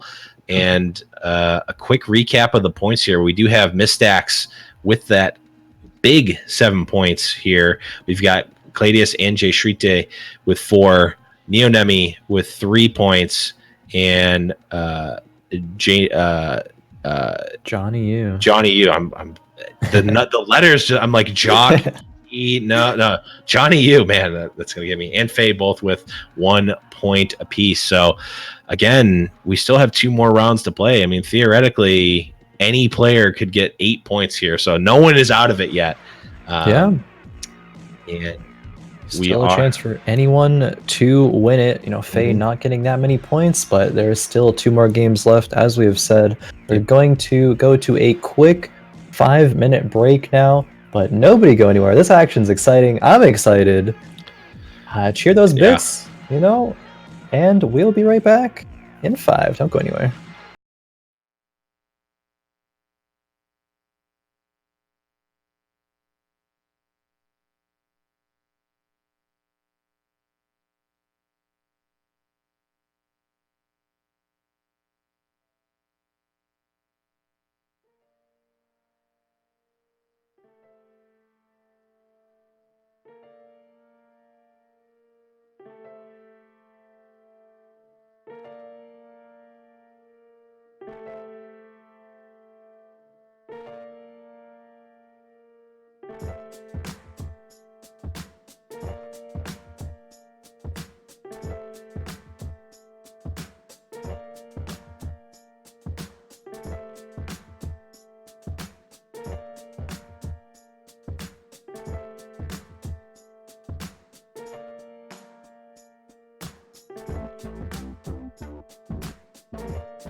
Welcome back, everyone, to week 3, or officially week 2 of the TFT Fight Night here. We got some amazing action already going on. It's been a doozy. Some hot action. Super close games. The first game we saw, I don't know if I've ever seen a closer game than that. Yeah, indeed. Especially going that late into the game. There was like 7 people within like 10 HP at one point, into the mid game, everybody within 20 at one point as well. Mm-hmm. That was crazy. I think if we take a look back at the scores here, can re-update everybody. I believe, it is Mistax here. Mm-hmm. 7 points. First place right now currently. Has gotten second place in the first game, first place in the second game. Mm-hmm. Really, really dominant start here. 3-point lead over Kladeous and jschritte. Now, Kladeous and jschritte were the second and third place last week. So that's why they were invited back to this week. Faye was able to take first place last week, but only 1 point so far. Has a couple of games to do it. It's going to be rough, but the road to winning for Faye continues right now, going into game 3. Let's see what the players will want to take on the carousel here. Let's see, jschritte with the Shen Vest. Vest makes Guardian Angel, red buff, couple good early game items. True. Shen, a perfectly reasonable 2-drop item to sell to buy out your bench in the first round. But you probably won't be keeping them, but there's only really a couple units that I see players keeping. Generally, it's either like Lucian. Lucian's by far the best one. But Ari, maybe sometimes, I see being kept as well. You can go pretty strong, couple Brawlers and Sorks early game. If you get an Ari with the Ludens, it's another really good Ludens holder. Yep. Or, Spatula. Picked up by Triller. Early spat. Again, like I said before, the blessing and the curse, because... so many unlimited potential for that. It's actually creates so many cool moments. I mean, so many cool, really variations of things you can do, variations of your composition. Like being able to make somebody into a sorcerer, a demon, a glacial, a blade master, just opens so many doors. And didn't even mention the most exciting one that we saw twice: an assassin. How often have you seen a tier 1 assassin Cho'Gath just kill a tier 2 Jinx and just completely open up the fight where it wouldn't have happened before? I can probably pretty safely say I've never seen a tier 1 Cho'Gath assassin kill a tier 2 Jinx. Except that's we saw it in game 2. We saw it in our first game, so we're getting some innovation here. Faye here picking up the nobles. Yep. Sells the graves when she didn't have to. It still has 1 gold, I believe. So, I mean, that's something that I've done a million times. Where I'm thinking, I'm acting 1 move ahead, but I'm thinking 2 moves ahead, and I'm like, oh wait, I need to. I'm a dum-dum. Buy graves. I mean, there's so much to think about in TFT at all points of the game, even early game. These best players. I mean, these players are mostly all challengers. They're going to be scouting even from the early game, seeing what are people going, what are people not picking up, what are potential things that I could build for my composition, what could I transition into if that doesn't work. Yep. If I don't hit the units. Now we see Rangers already early Ash, 2 Varuses, and a Vayne if they want. Yeah. This and 2 Knight. Man, this is like the build me some Rangers comp right off the bat. That looks pretty strong there. I'd be curious to see how that shapes up in a few rounds there. Truly with the tier 2 Nidalee, a lot of things on the bench.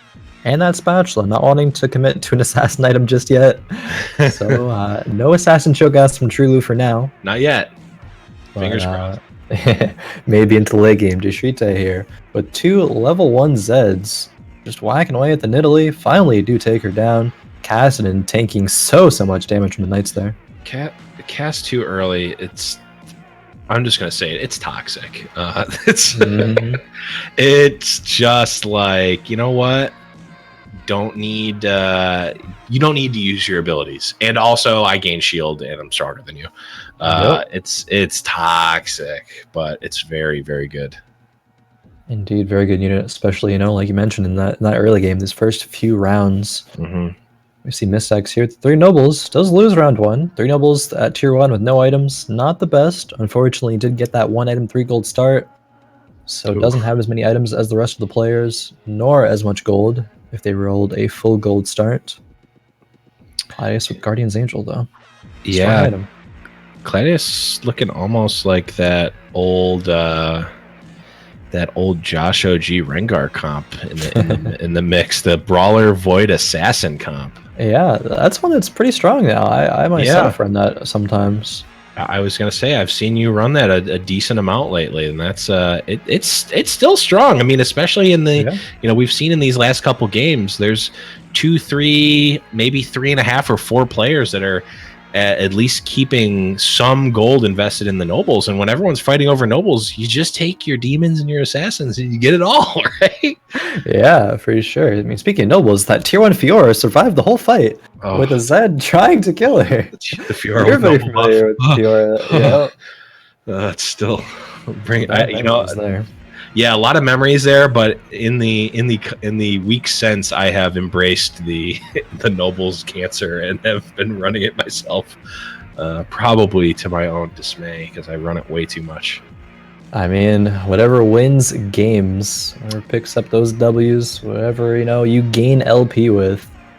Yeah, and talking about a toxic Kassadin, Rageblade Kassadin may be the most toxic of them all. I used to run that a lot back in the PBE, before TFT was released. I built double Rageblade Kassadin, and it farmed. Oh, I'm not saying it's bad. It's just it's just toxic. for sure. It is strong. I mean, it falls off in the mid game. Sure. But Faye, taking a play, I want to take credit for that one actually. The Rageblade Kassadin, I feel we've had some discussions about that in the past, but it's certainly we'll have to see later. It's definitely good, and it's one of those things. It was one of the first things I ever saw before I actually even played TFT that I'm like, oh, this game feels different than the other auto battler games like that. This is something that you don't really see in the other ones. No, not at all. But Mistax picking up a spatula there. Yeah, was he? Someone had an early spatula. Yeah. I don't think it was Mistax. It was Trulu, I believe. Yeah, I was thinking Trulu as well. Yeah. Kladeous, they're taking the Lucian bow. Lucian pretty strong and bow pretty strong. Good pickup there. Although Faye, once again, 100% HP in the early game here.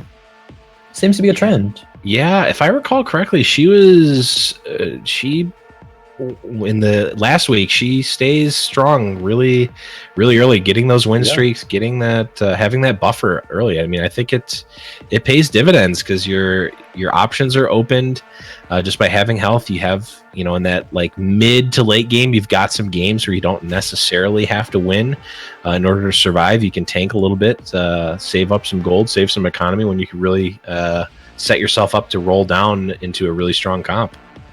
Yeah, indeed. And Faye seemingly, doing that very, very well. Opts to put the Hush on the Kassadin here. I mean, Kassadin's already going to mana burn, but probably just wants the extra stats for now because she knows she's going to sell that Kassadin off soon. Doesn't want to commit it to any other unit. Neonemi, the lawnmower is up. The Lawnmower Graves, at least part 2 of 3 of Lawnmower Graves has come online. Not quite enough to beat Mr. Toxic himself, Kassadin Rage. Yeah. Neonemi though was on level 4 there, choosing the Econ. I think if Neonemi was on level 5 there, probably would have won that fight. Yeah, I think even one additional frontliner to get that extra amount of buffer for that RFC red buff Graves makes the difference there. Yeah, I think so. Now, Trulu with that spatula, still holding on to it. Not choosing to make Rune Ends, Blade Master, or Assassin item yet. I would be tempted to make the Runins just because I personally like that item so much. It goes on your Draven, it goes on your Jinx. You can put it on like demons or something. But, in this comp right now as it stands, I'm not necessarily leaning towards one spatula item or the other. And not great here. This Lawnmower Graves, though, doing work. right now. Just, oh man, knocking them all down. Red buff as well to stop the Nidalee healing. Yeah, but critically though. Yeah, crits were too much. Nidalee carry there for sure. Ooh, man. Lawnmower Graves, it's a good feeling to get it online, but it is not a good feeling to lose the subsequent 2 matches.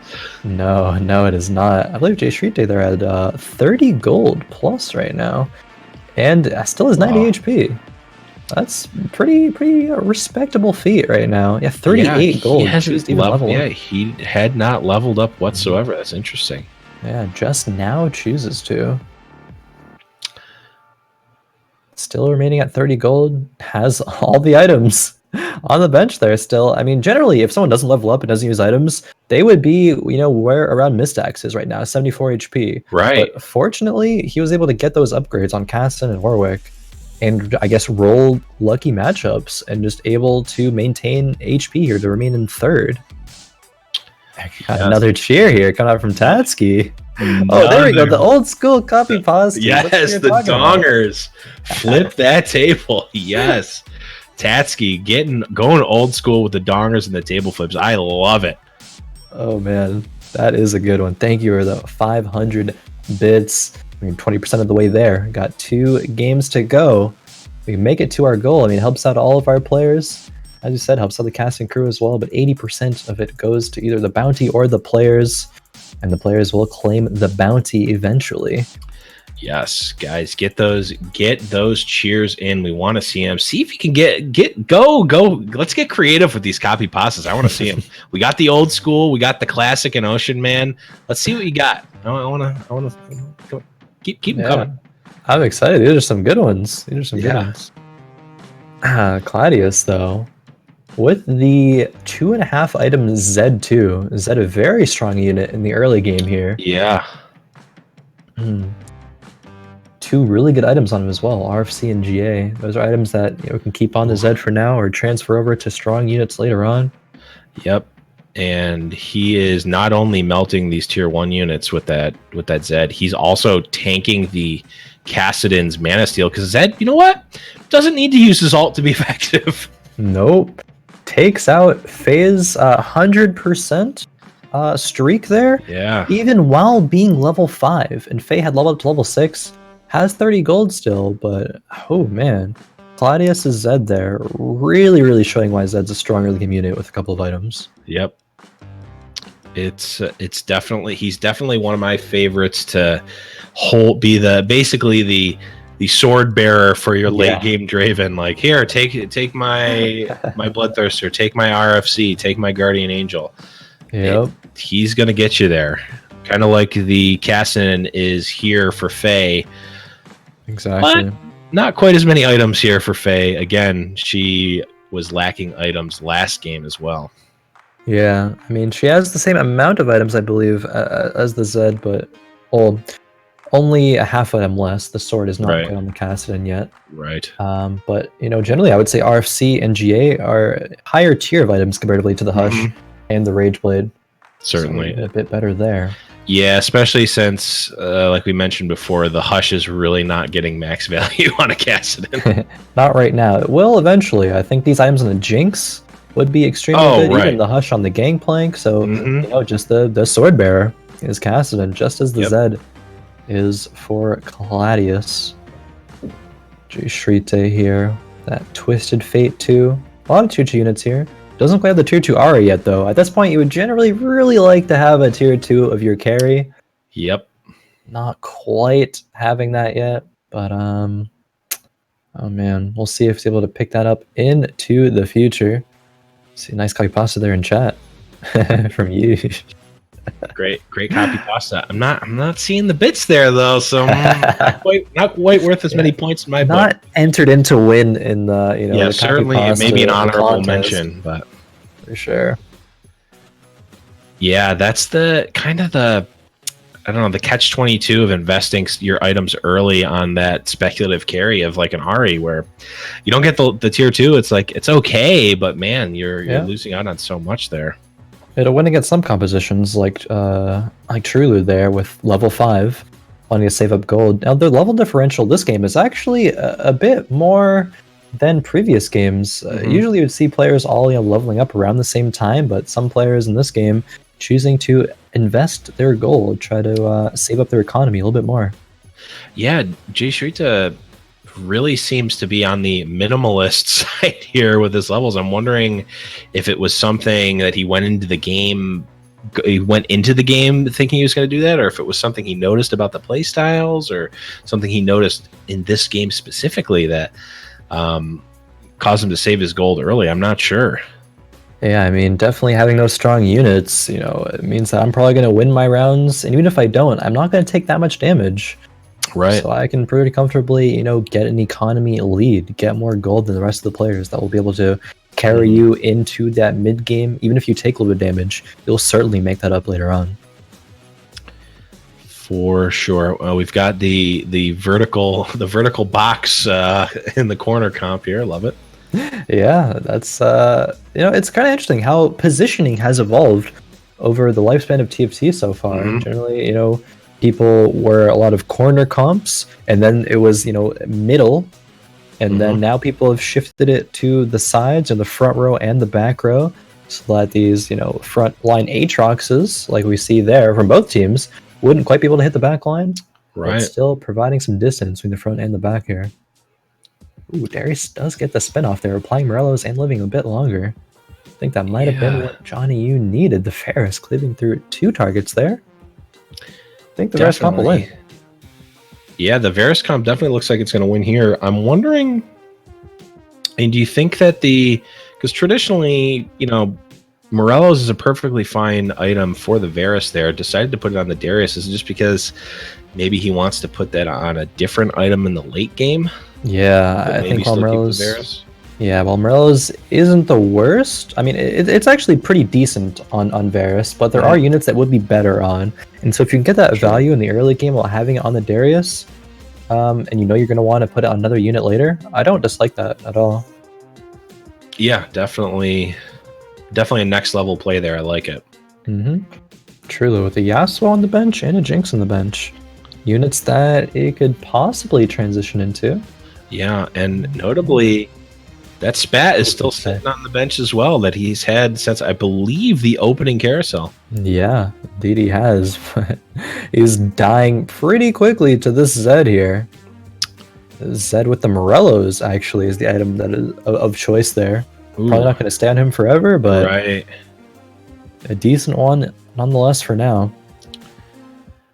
Yeah, definitely doing some damage here. Yeah, Trulu. I mean, he's getting a wave of items here, but I don't know how much longer he can wait. I don't know if he's going to be afforded the opportunity to wait till the next carousel to spend these items.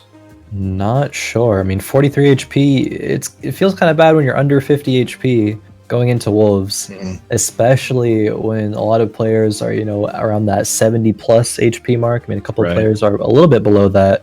But even still, Trulu and Mistax being over 20 HP behind Faye here, who is in 6th. Yeah, this game definitely seems a little bit more tiered in terms of differences here. The bottom 2, then the next middle of the pack, and then jschritte kind of ahead by a decent amount here. I mean, at almost actually over double the health of 8th place here. Definitely a different story than we saw in game 1. A lot closer. Mistax here, though, does have a lot of gold. Levels up to 7 and still has 44 gold. Now, not a bad spot to be. Not a bad spot to be, but all of those units now are actually tier 1. Oh, yeah, that's not a great spot to be. All tier 1 units after Wolves. I would, if I was Mistax here, roll for some upgrades. Let's see, yeah, it continues to roll. Not finding much here. Finds another Jinx. Probably gonna. Oh, doesn't pick that up. Actually, doesn't want the Jinx in this composition. He's running.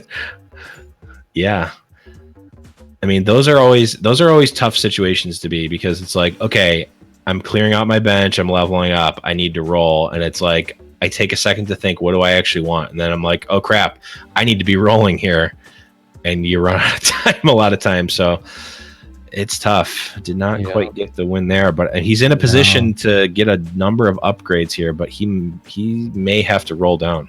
Yeah, I mean, he was on a 5-loss streak after that round, so definitely needs to make something happen. Yeah. And quickly there, definitely needs to find some 2-2 units. We see JawKneeYou, 4 Rangers, 2 Knights, the Aatrox. Doesn't have a Mordekaiser for the Phantom. That would Is be rolling big. though. Yeah. A lot of pairs there. JawKneeYou, Yeah. maybe frustratingly hovering that Leona, being like, I want it, but I don't want to sell anything. That's a good spot to be in there.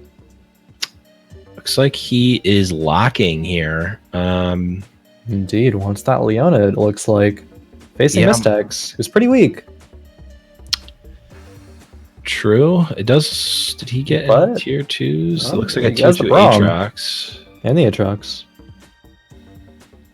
I guess those tier 2s were enough to net a win, at least there versus JawKneeYou, but I don't think JawKneeYou's comp looked very strong there. 15 damage there for JawKneeYou and the lock. That's... Yeah, that's always have to make some decisions soon, JawKneeYou. Decisions, I think, are being made. Opting for the Guardians, which makes sense. Yeah, I mean, do you sell the Sejuani here? And you probably need the Morellos and somebody in the battle right now. Yeah, I mean, who are you putting it on? I guess the Varus or Varus, the Aatrox, even Leona, maybe. Because will splash around that 1 hex.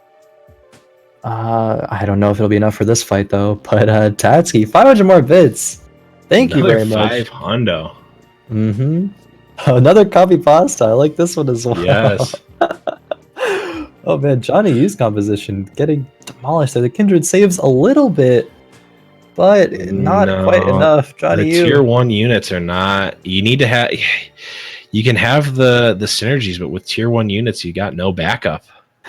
No, indeed not. Mistax falling to that Yasuo as well, and the carousel round. But those copy pastas though, that's actually I didn't realize I love this many copy pastas, but that would there's so many. There's so many good ones. So many good ones. It's even better when you get like the old callbacks and you remember some, because you don't necessarily have copy pastas at top of mind, but when you can make the callbacks, that's huge. And Tatsuki, you've done a huge job there. Huge thanks for 500 bits, guys. I want to see some competition here. Tatsuki's running away with it, guys. I mean, I don't want to have to give all. I mean, I don't mind giving all the fake Blevins meme awards to Tatsuki, but I'd like to see a little bit of competition. I mean, same. Definitely. Competition is what we're here for, right? I mean, absolutely. Whether it's TFT or whether it's old school Twitch chat memes, we want to see it. Get all of the best of it here. Mistax trying to find the best upgrades right now that he can get. He's in last place right now. 23 HP. He's got that roll APM down right now. Yeah, very, very quick. Yeah, got an upgrade in the Poppy. That's a big one. Definitely. I wonder if might want to front line that Poppy a bit more. Choosing if he wants to make the Zephyr. It probably needs to do something with these items soon. Yeah. I mean, gets Hex Tech there by Trulu. Both these players at 7th and 8th respectively. See what happens here. The Fi ultis through to the back. Aurelian Soul demolishes a lot there. Yeah, Aatrox, last one alive. Unless okay, no. You mitigate some damage there. He did. If that Aatrox was level 3 and a sorcerer, and it could have one shot the team there, but it was a bit. You are not wrong. Definitely not wrong there. jschritte did find that tier 2 Ahri, and it looks like it has kept him, healthy enough and strong enough to be at first place right now, and still has nearly 50 gold at level 7. That's a luxury that not many people have at this point in the game, just in TFT in general. Right. But he's finding himself in that position here. He's very strong, and has he's got a comp in mind. It seems pretty open, and at any time, if he so desires, he can roll down and get some pretty significant upgrades. Might need to do soon here, because that Jinx from Faye, that Jinx popped off. We're getting to the point where jschritte's comp might be getting scaled out here with the Jinx comps, the MF again. Although again, we can have PogChamp or Pega for MF, but those end game carries are going to be a little bit better than the Ahri here. Yeah, just a little bit. Actually, last round, Mistax, the point leader coming into this game, 8th placing. I mean, we talked about the fact that it's still anybody's, little tournament here to win. Mistax, that's big. That's big for the rest of the field. That's big for the rest of the field. It's literally still anybody's game.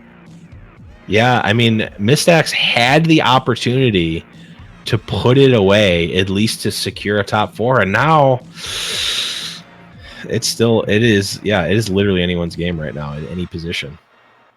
Indeed. I mean, a little bit of a reprieve for these players, which JawKneeYou desperately needs. 6 losses in a row here. JawKneeYou needs some items, needs some upgrades desperately, has 3 rangers and not even the 4. Can't afford to level up and only gets 1 tier. Really not what JawKneeYou wanted to see there. What does he do? F in the chat, boys. What does JawKneeYou do from here? Yeah, I'm like, I guess he's looking for. Yeah, he's got some pairs there and just didn't hit. That's cool, man. I mean, you're in desperation mode here. You need a Sedge, you need an Aatrox, you need a Leona, you need a Kindred. Man, that's tough. Yeah, choosing to reposition. Reposition. I almost like. You almost like have to take a gamble there and like sell one of them to try to get the other. I don't know. That's definitely need to do something. But it's going to hex tech here. Aatrox might fall even before the Guardian's Angel. Oh, Guardian's Angel come back right on time. Is it enough? I mean, ooh, that was a big show alt. No, big. Yep. Unfortunately, JawKneeYou knocked out in 7th here. Indeed. I mean, unfortunately, running into jschritte, who is one of the stronger players right now. Yep. Maybe not the strongest, but in first place. Strong enough to be in first place currently. Yep. And Faye is in an enviable position. This is a comp that I like a lot. The Blade Master, Gunslinger. With you got some healthy nobles. If you roll that Kale, you can do the pivot. You've got the opportunity for the pivot and 50 gold. Yeah, definitely like Faye's position here. We saw her beat jschritte earlier with her comp, a little bit more endgame focused than jschritte's was a couple of rounds ago. So I definitely keep an eye on Faye for this one. Definitely. I didn't realize that she was quite that strong. I thought maybe she'd be at 10, 20 gold here, but no, she's still on 50 gold. Yeah. Level 8 right now. Speaking of, luxury. Oh man, 4 gunslingers, the Jinx has no healing, but still just a raw damage output. The luxury of MF doing a non-zero amount of damage is just too much for Kladeous. Yeah, 1200. I mean, that's more than some MFs will do some rounds. True. So definitely good. Oh, we see the Rengar. That's a scary looking Rengar there. No Guardian's Angel, but even still, with the RFC and the BT. And it looks like Neonami did spend the spatula. Yeah. Indeed. Or was it Neonami that had? No. Wait, no. It was Trulu. Oh, was it Trulu? Okay. I believe so. Okay, you're probably right. I was like looking around, be like, I don't see one. Wait, I don't see the item. Trulu has it. Oh, okay, yeah, Force of Nature on the ASOL. That's an interesting one. I wonder if maybe picked up a Rolling Soul from the carousel. The carousel. That's what I was thinking. Yeah, because I don't think that you generally want to have the item spot used up on ASOL. Generally not. I got hex tagged here. Oh my gosh, that Aurelion Soul damage. Not quite enough though. Yeah, they need that show needed to alt instantly. Oh. One health, the dream! The dream is alive. Alright, truly. What item you're looking for here? And a big survive here. Yeah, there's a Yasuo with the Seraphs. Only full item here. Gets picked up by Ganesh. Trulu. You gotta do something here. Picks up the rod. Yep, the rod for Rageblade or Morello's. Morello. Oh yeah, definitely. Or Gunblade Jinx. Probably not Gunblade Jinx. Morello. Yeah, almost certainly Morello's there. Indeed. 1 HP. Not a position that you want to be in, especially with players like Faye being in the game with extremely strong compositions. Even jschritte now with a 2-2 Jinx. looking to be like, hey, Faye, you're a little bit too strong. I need to start contesting you soon. Yeah, let's move to the late game. Though we did see Mistax make the comeback and win in dominant fashion in the last game from 4 health. That we did.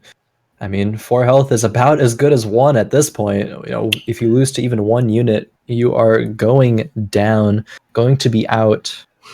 So, right. I mean, the difference between pressure's on.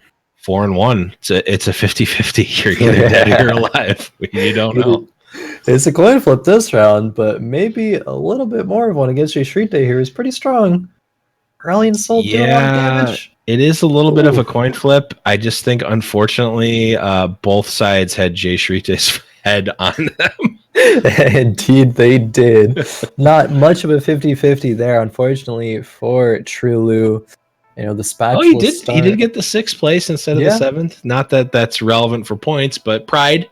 I can say as someone who was battling from 8th up, getting that 6th place was a huge moral victory. It definitely doesn't feel as bad, you know, coming from even personal experience too. If you have a rough game and you're able to scrape out, you know, a 5th or a 6th of a, 8th, it feels a little bit better. You're like, okay, I managed to do something with it. It wasn't enough to get into the top 4, but it wasn't as bad as it could have been. Well, that compounded with the fact that you're losing far fewer LP, but that's another story. In these tournaments, it's definitely a big morale booster. For sure. Now we see Kladeous leveling up to 9 before the dragon here, but does get the clone army, so he was probably safe either way, but didn't want to take the risk there. Didn't want to take the risk. It's a bit of a relief being at level 9 because, like, you know what? I don't need to worry about spending gold on leveling anymore. It's done now. I can spend it all on rolling and buying. It's great. It's like playing with house money, except it's also your money. You just never have to worry though. Not at all. Now we saw Faye take out jschritte last round, I believe, by like 5 or 6 units. So Faye continuing to be dominant here. jschritte will have to find something soon to be able to contest versus Kladeous and Faye. They're looking pretty strong currently. Even Kladeous running a Draven too. Without, you know, Imperials, that Blade Masters just has the Draven 2 in just has it. I like it. Sorcerer, 4 sorcerers even. Has an extra one in that Karthus. You know, I wonder if he needed to level up there, or if he could have just rolled on 8 for upgrades. If he took the Swain here, and replaced the sorcerer, that could be big. That's Imperial. Opting not opt to do that. Oh, I wonder. This is there. Yeah, I'm curious. I mean, I've been in that situation a lot as well, where I'm like, I forget how many sorcerers I have, or I'm like, oh, I'm going for 6 sorcerers, so I don't want to change that. It's certainly something that you don't necessarily think of. I also don't always think of Swain as being an Imperial. So definitely an interesting choice there. This is the bubble round potentially for Neonemi and maybe Ganesh. Yeah, certainly possibly. If Neonemi loses this year, it is going to be over for them. Yeah, the Vi ulting the Draven there. Looks like Neonemi might be able to hold on. I don't know, the Draven's still alive. Oh, Rengar, not anymore. The beefy Rengar, and that is a big Gnar too. Yeah, Gnar with Warmogs. That is scary. Indeed scary. It's unfortunate there. The unit with Redemption got killed last. The Redemption went off at the end there, but didn't have any effectiveness. Yep. The Assassin said, I don't care that Rex has in the front line. I'm just going to jump right past. Kill your backline. That is certainly one of the reasons I'm not the biggest fan of Redemption. I've had that happen to me way too many times where my frontline Redemption champ just does not go off until everyone else is dead. Now, this is an interesting play by Neonemi here, opting to run 6 assassins here. Okay. I wonder how it's a big play. Oh, it is, but the Cassidon on the Gnar. Gnar can't ult until the Rengar goes and saves him at least. Right, Gnar. Oh, Gnar? Rengar with the PogChamp jump, just like, no. JK Cho. Ooh. JK Cho. Wow, the biggest Rengar of all time. Rengar had nearly 10,000 damage there. Unfortunately, Kladeous falls that round. 5th place, so Neonemi, I mean, it was the right call. Gets him into the points, at least earning 1 point now. Kladeous unfortunately not earning any Huge. this game. Not good for him as he was, rivaling that first place slot. And Mistax isn't getting any points either. I mean, hey, it could be a comeback by Faye or by anybody here, honestly. I think Faye has gone past the point of comeback and has just been slowly but surely slogging on. I mean, she is over double the health of second place. Oh, yeah. And I think potentially every win she's getting here is knocking someone out. Definitely. But, the Jinx does die, though. Still Yasuo left. Maybe jschritte has indeed found the power? I do think so. That unless this Kale does some crazy things, but it is a level 1 Kale with no items. Not quite. It takes a lot of damage there. Yeah, and we did see Neonemi knocked out. And now it's back to anyone's game. 3 health separates first and third place right now. It's so close. It is so close here. Neonemi, though. The 6 assassins good enough to get into the top 4, but not enough to earn any more points here. Right, grabbing the Yasuo with the Frozen Heart there. It definitely seemed like the assassins were going to fall off against the noble comps here. Indeed. I mean, look at this noble comp. I mean, this noble comp looks so strong, but still fell to jschritte's comp. Yeah, this is what I aspire to do. This right here, almost to the T. Indeed, jschritte still has that Ahri, and generally people would usually take the Ahri out in favor of like an Aurelion Soul here or something, but I look at my screen here and I see 2 tier 2 Cho'Gaths, something you don't often see. jschritte fortunately fighting the clone here. Makes a ton of sense against nobles because it's true damage. Sure. It does not care about that resistance. It does not care about a lot of other things.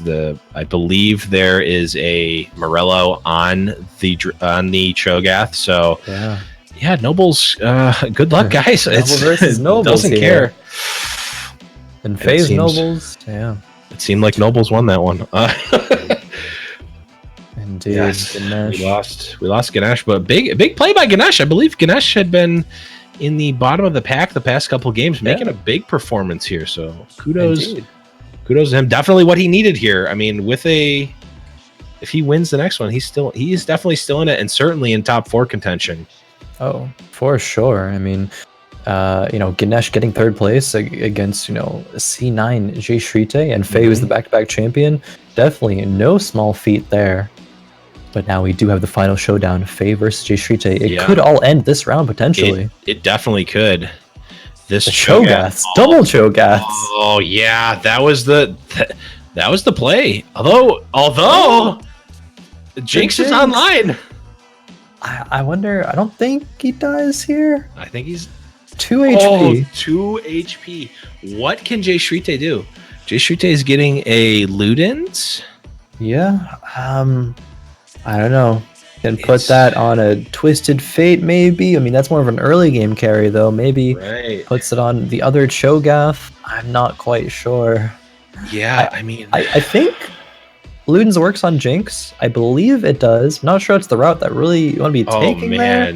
Does it? It does give her a little bit of spell power. I believe so. Does it splash on the Blame me if rocket? I'm wrong, but yeah, I think it does. That seems insane if it does, but that could do it. Once every 4 seconds. But every 4 seconds. Yeah, okay. Once every 4 seconds is the internal cooldown of Ludens, but even still, it might be good because you're going to be constantly getting those procs. I mean, once you get your rockets off.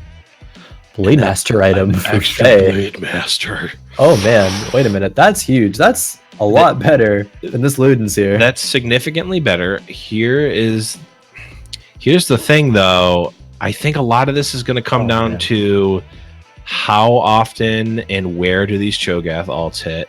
What can jschritte Zephyr with Cho'Gath potentially, and also versus the barrels of Gangplank and the Leona stun.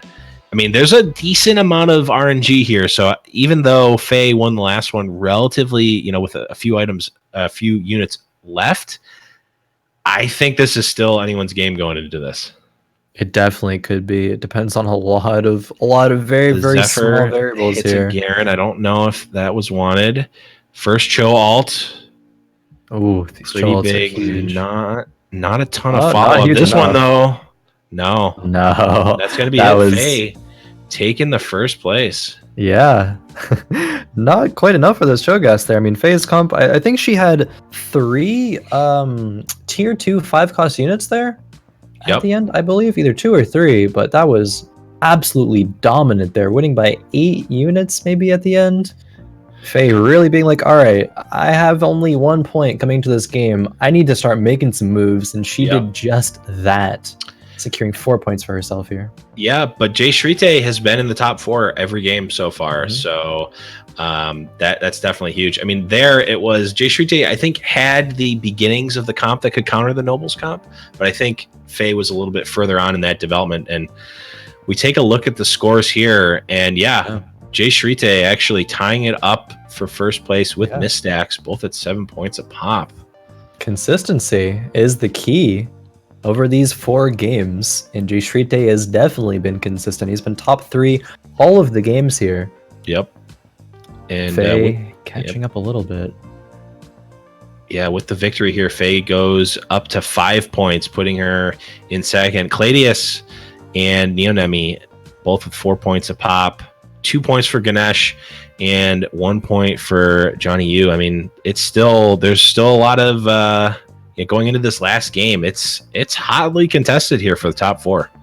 Indeed. I mean, it's within 5 players' grasp to actually win right here. Neonemi, Mistax, jschritte, Kladeous, and Faye, all of them could potentially claim victory.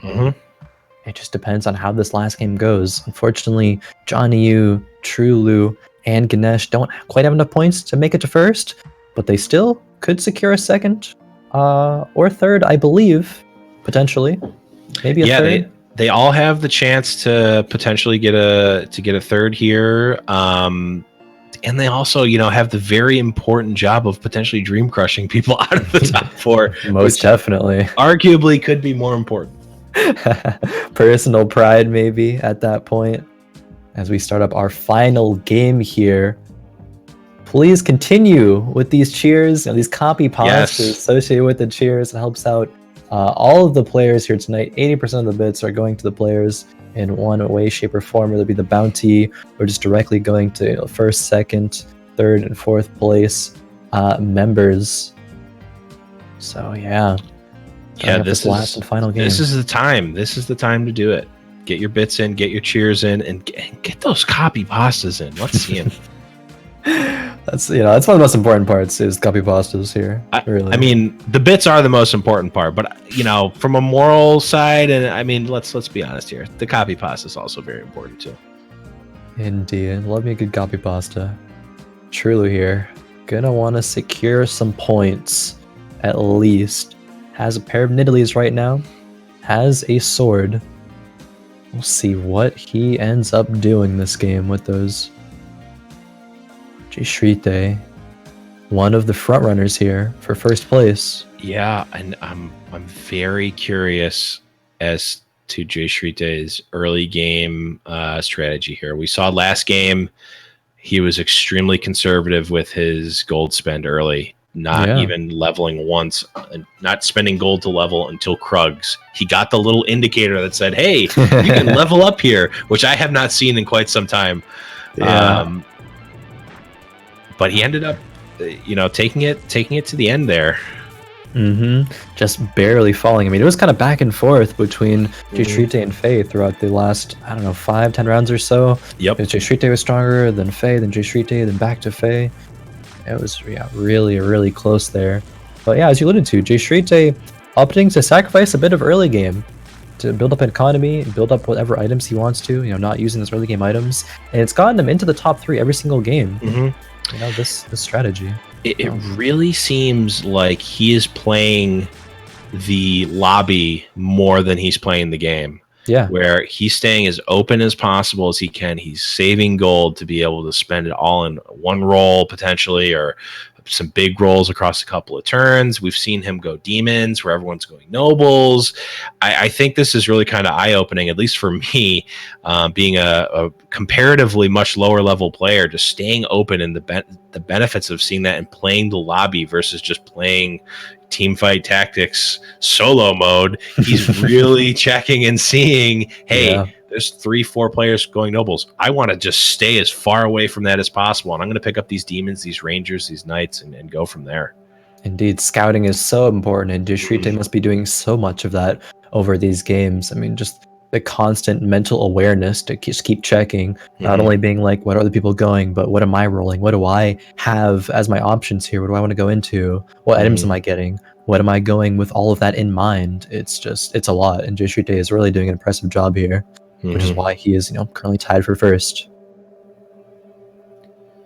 Seems like some sorcerers are being offered. Some wild sorks. Yeah, has a potential Ludens.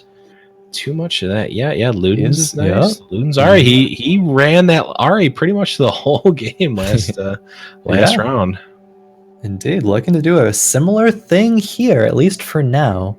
I'd be curious to see if he ends up transitioning out of it, but Ludens Ari, no slouch. No slouch. Still no level here. He has the gold to do it, but it looks like he's hovering over those units and is giving the old, if I win, I'm selling these. If I lose, I'm selling these. Very, very smart plays coming out here. I mean, made the Ludens to try to preserve a little bit of HP, but Mistax, with the tier 2 Warwick, Brawler buff, the red buff Graves, a little bit too strong. Couldn't really kill any units there. But, he decided to buy. I think if he won, he might have sold a couple units there, but lost, so decided to just keep his options open. Yeah, makes sense, and is still consistent with what we've seen thus far. Rengar. 2 Rengars, actually. JawKneeYou. Those are early Rengars, and we saw this. We saw the big boy Rengar take. Was it? I forget who it was, but we saw the hyper carry Rengar really make it pretty far last game. Top 4. It was Neo-Nemi, I believe. I think you're right. Yeah, because he transitioned to the 6 assassins and got into the top 4 range. Yeah. So very, very powerful, especially if JawKneeYou is able to get that tier 2 Rengar, and he already has a Bloodthirster items on his bench, and that's huge with Rengar to be able to carry the early game, or not many players will have that healing reduction with either Morello's or red buff. That would be absolutely massive.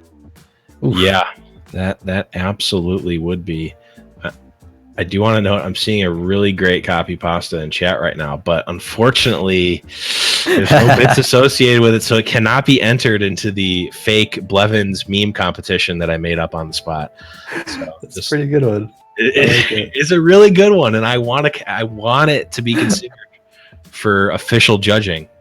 Official, unofficial judging. Yeah, officially unofficial. Yeah, unfortunately, I just can't. I don't make the rules, guys. I'm just a commissioner. Just work here. jschritte, last place currently, 78 HP, a little bit lower than everybody else, but it does mean he picks first here in the carousel. Wants to get that BF sword or the Kennen, perhaps, or both. I mean, Guardian's Angel on the Kennen is pretty good. We do see a tier Ari there. If I was jschritte, I might be looking at that tier Ari. Can make another Ludens out of that. Double Ludens tier 2 Ari, also pretty good, but wants to go into some other options. I believe that sword actually gives jschritte a Guardian's Angel. Speaking of double Ludens as well, Faye here with the double Ludens Cosmics. Ooh. Yeah, it's tough to pass up the GA. For sure. Wondering if he wants to put on the Ari. Decides to. Ari, yeah.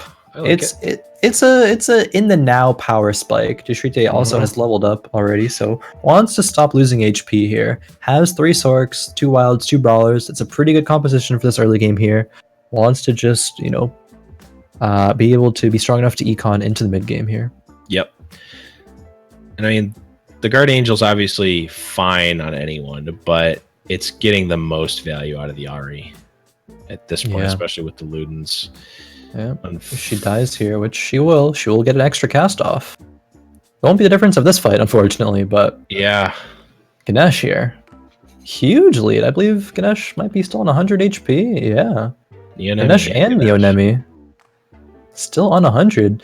Players who have not racked up too many points here. Both so still far, in contention here, too. Still in contention for the top 3 here. And this is definitely a good way to start out by doing it. So Neo-Nemi opting to re-roll. Yeah, opting to reroll for some upgrades here. And I mean, top 3 is important, not only, to get you a little bit of extra bits, but top 3 does indeed get you invited back for the next fight night in 2 weeks. So even if you don't win, you can still get invited back and you have another chance next time. Yeah. And you definitely don't want to get 8th place, because then you're made to come cast. Like, you're just cursed to run meme events, fake meme events on stream for the rest of your life.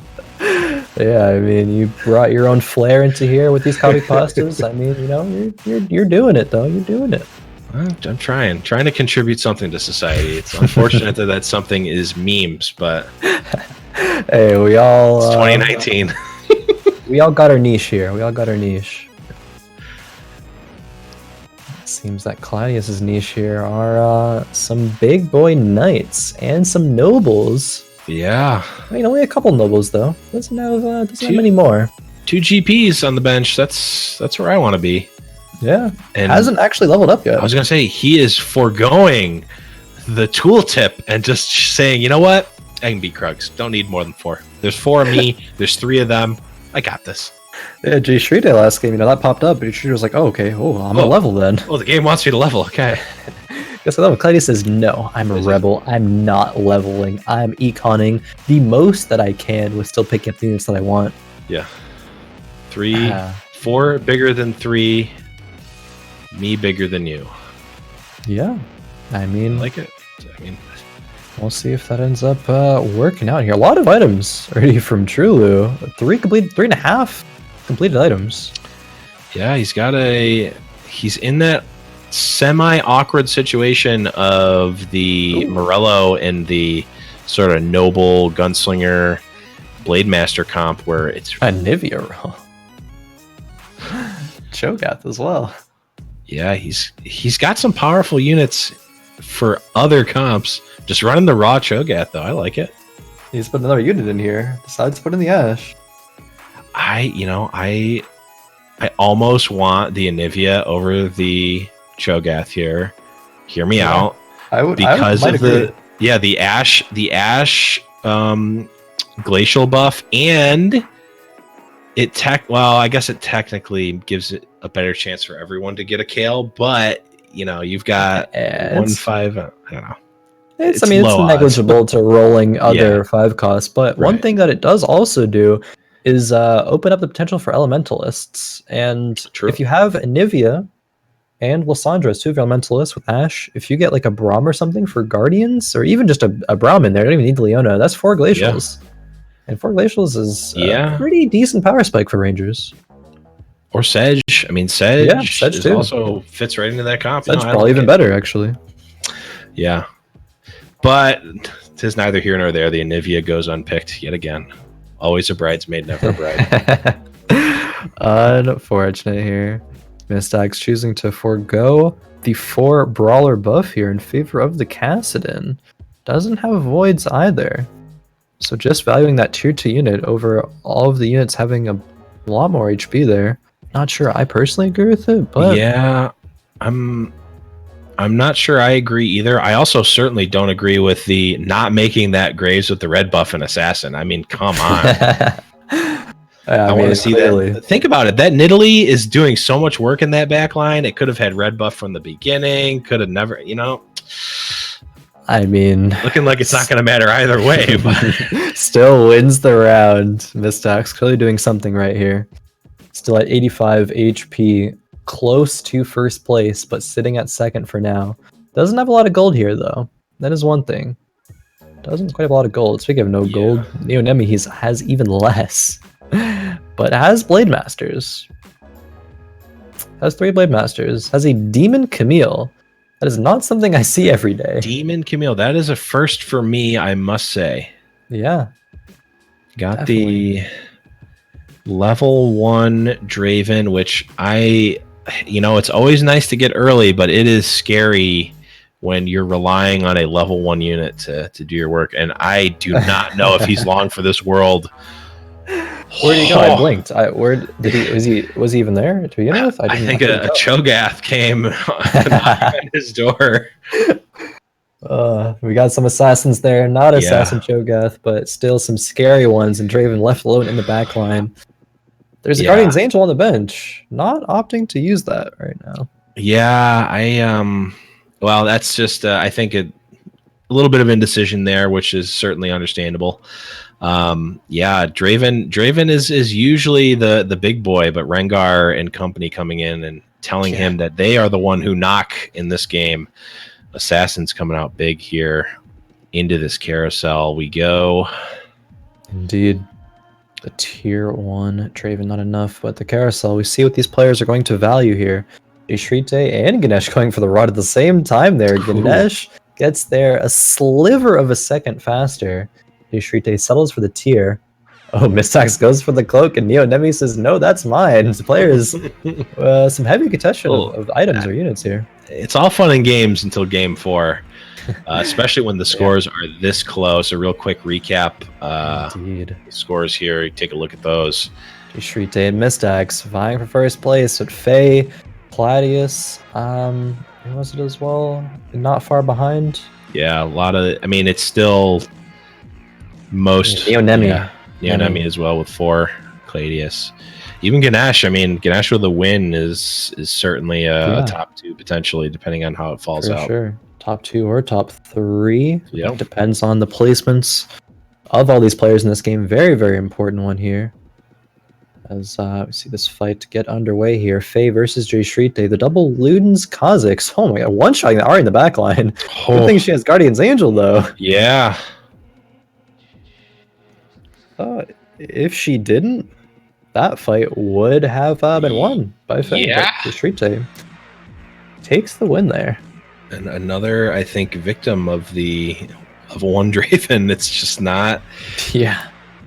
I mean, obviously you want it, and it's a good unit to have, but it can, if you're relying on it for too long, you can definitely get outclassed. Yeah, I'm even curious if that Draven is worth having in right now. It's no item Draven. It provides Imperial buff, but I mean, if you're Imperialing a tier 2 Darius no items or a tier 1 Draven no items, that's not really going to do too much right now. Yeah, especially if that Darius does not have an assassin buff and a red buff on it. Not like previous games here. And the assassin here in this fight will be the Zed, jumping onto the Vayne. Not doing too much damage. Vayne turns, but unfortunately will fall here. Yep. Luden's Lucian not getting full value. Not enough. Ionic Lucian. Ionic Lucian, too strong. Ionics on a target like a Lucian, I like a lot because they're generally going to stay alive unless they, run it down real hard, which they could do, but generally they'll stay alive until the end of the fight, getting a lot of Ionic spark value, that true damage whenever somebody casts a spell. Very, very strong. Yeah, and that little bit of extra spell power also not nothing for a Lucian as well. Yeah, definitely so. Still, the Demon Camille. I mean, Neonemi is currently in first place. Tier 1 Draven, but 2 really good items on him, though. Bloodthirster is a staple. Guardian's Angel, maybe not as priority as the RFC, Rapid Fire Cannon, but still a very good one nonetheless. Yeah, I mean, this is almost like a level 1.5 Draven with the extra Guardian Angel there. Obviously not doing as much damage. Doesn't have any other buffs either, but is still, I mean, compared to the other Dravens that we're seeing right now, it's certainly the best positioned one. Yeah, 1 item here on Wolves. Not the best, but at least it's not gold.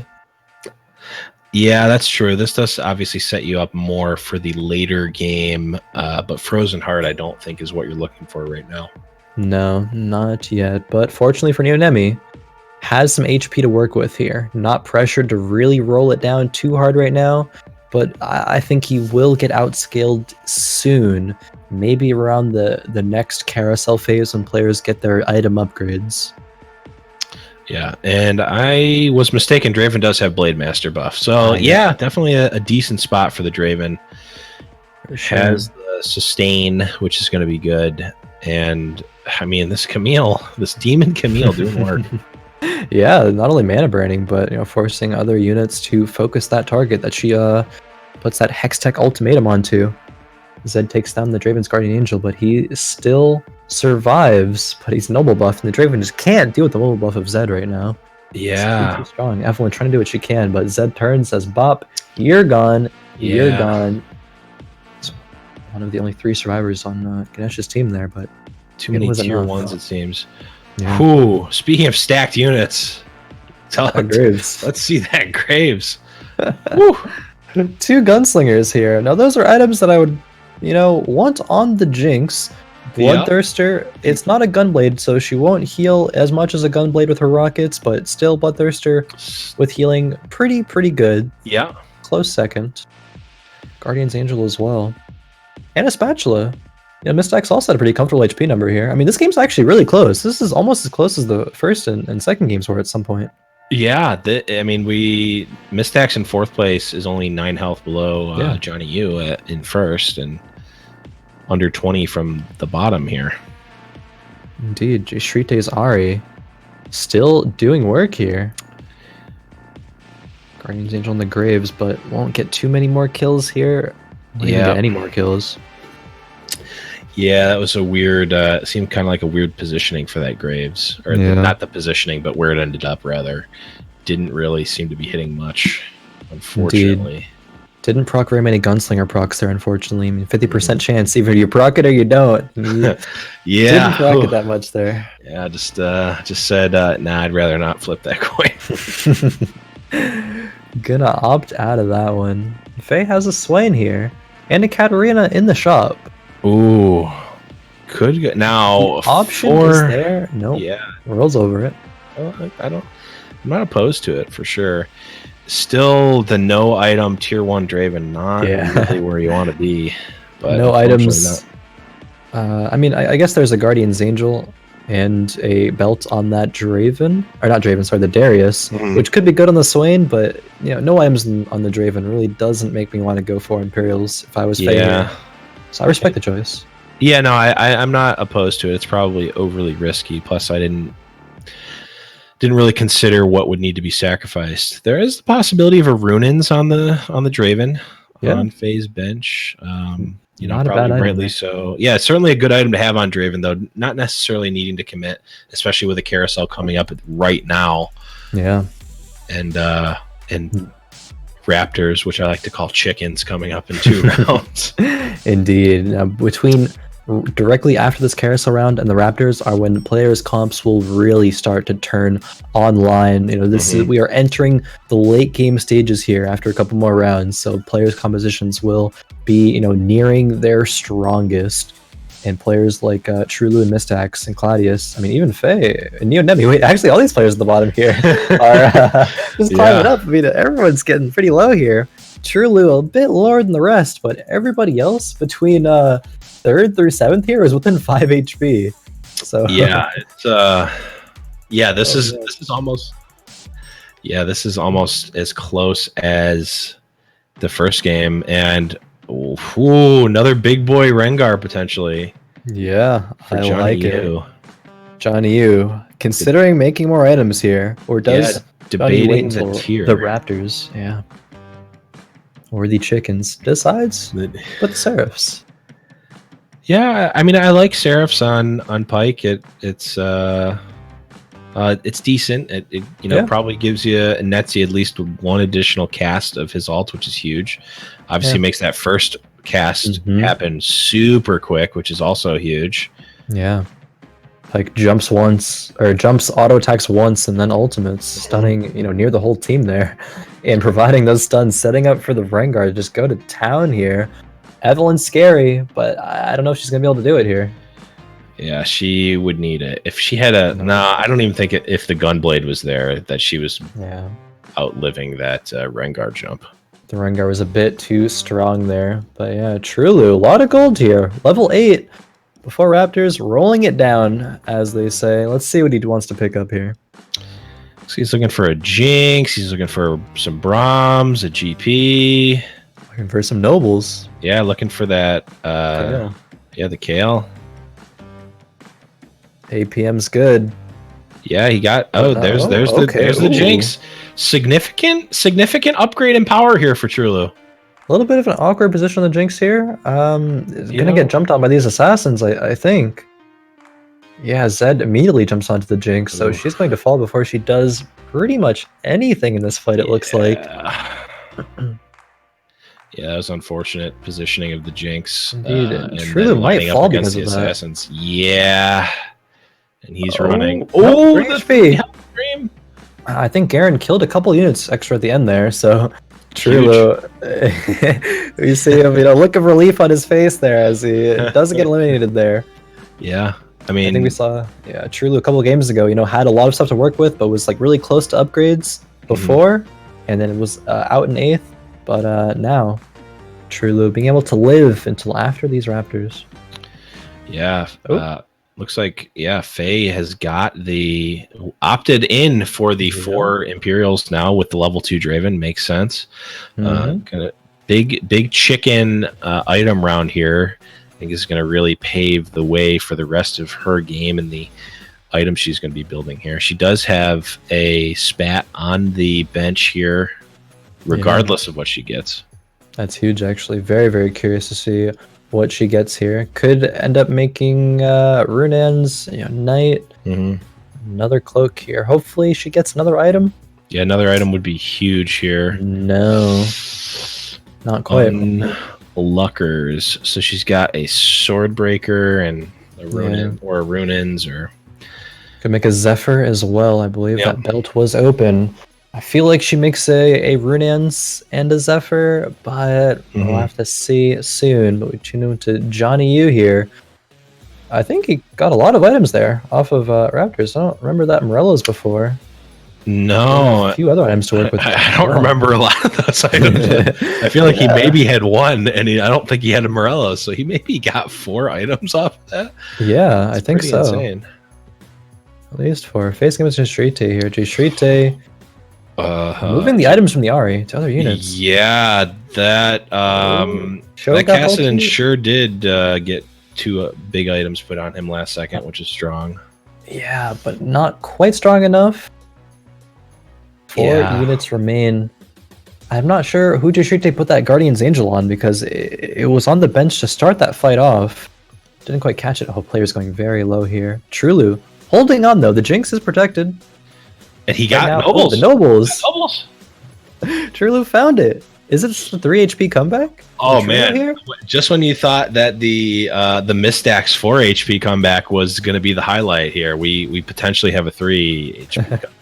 One-upping, literally. Right. Well, and that was a 4 HP from like 6th place comeback. This would be a 3 HP from 8th place. I mean, we're obviously speaking a little bit early here, but for sure. But definitely in a strong position. Yeah, super strong position there by Trulu. I'd be surprised if he loses around. Nemu, on the other hand, gets 2 units hex-teched. Unfortunately, that's a tier 2 Karthus. Oh no!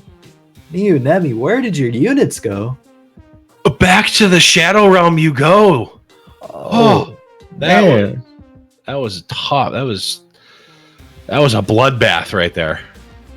Karthus, press R. Where did the enemy team go? Yeah. And Trulu sitting pretty right now. Oh yeah. Mistax gone. We lost 2. Nemu and Mistax both out here. Trulu pushing ahead here. That does not spell anything good for Mistax here. He was one of the people contesting for 1st place. Yeah, I'm pretty sure he's locked for top. Oh, I can't do the probability math too, but I'm pretty sure. A lot of math. For I think at least here, but man, most likely so. Yeah, and Trulu's in that sort of interesting position where he's about as powerful as he can be, and he's certainly not going to get much more powerful by spending his gold. So you just kind of sit here and hope. It's kind of it's almost a scary position because he can't really get much more powerful for this amount of gold. He basically needs to level up or spike 2 Kales. We're almost taking out Faye here. Kladeous actually does fall that round. Faye going in 2 HP. Ganesh taking a bunch of damage as well. This game is accelerating very quickly. The bloodbaths is raining. Yeah. This is a another kill. Classic Slayer song. We're raining blood here. Trulu looking for the kill. does not grab it in time. Faye snags that one. That might have been the last piece that Faye needed for Nobles. I'm not sure. I know the smile from Faye there, just the slight grin there, knowing that she got that kill, not only for her comp but out under the nose of Trulu. True, definitely eyeing that one, but unfortunately was on the wrong side of the carousel here. This is that's Nobles.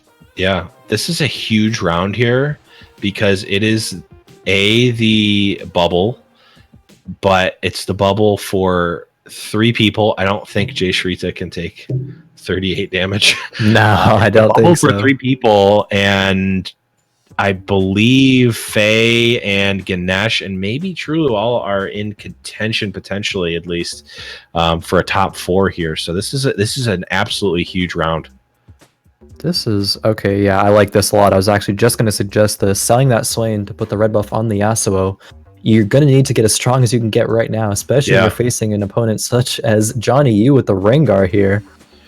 Oh, big boy Rengar. Big boy Rengar. A bit too big, it looks like. I don't think Yasuo can do it. Oh, he's attacking fast. It's close. Not so close enough. Oh, no. Unfortunate for Faye, the 2-time. I believe that is the end of her reign as champion here. We will see a new champion crowned here. We also lost Ganesh there. Yep. But Trulu still, you can see the laughing and the talkativeness. He's holding on. He is at a deficit here. From 8th all the way now to 3rd, surviving extra 5 other players so far.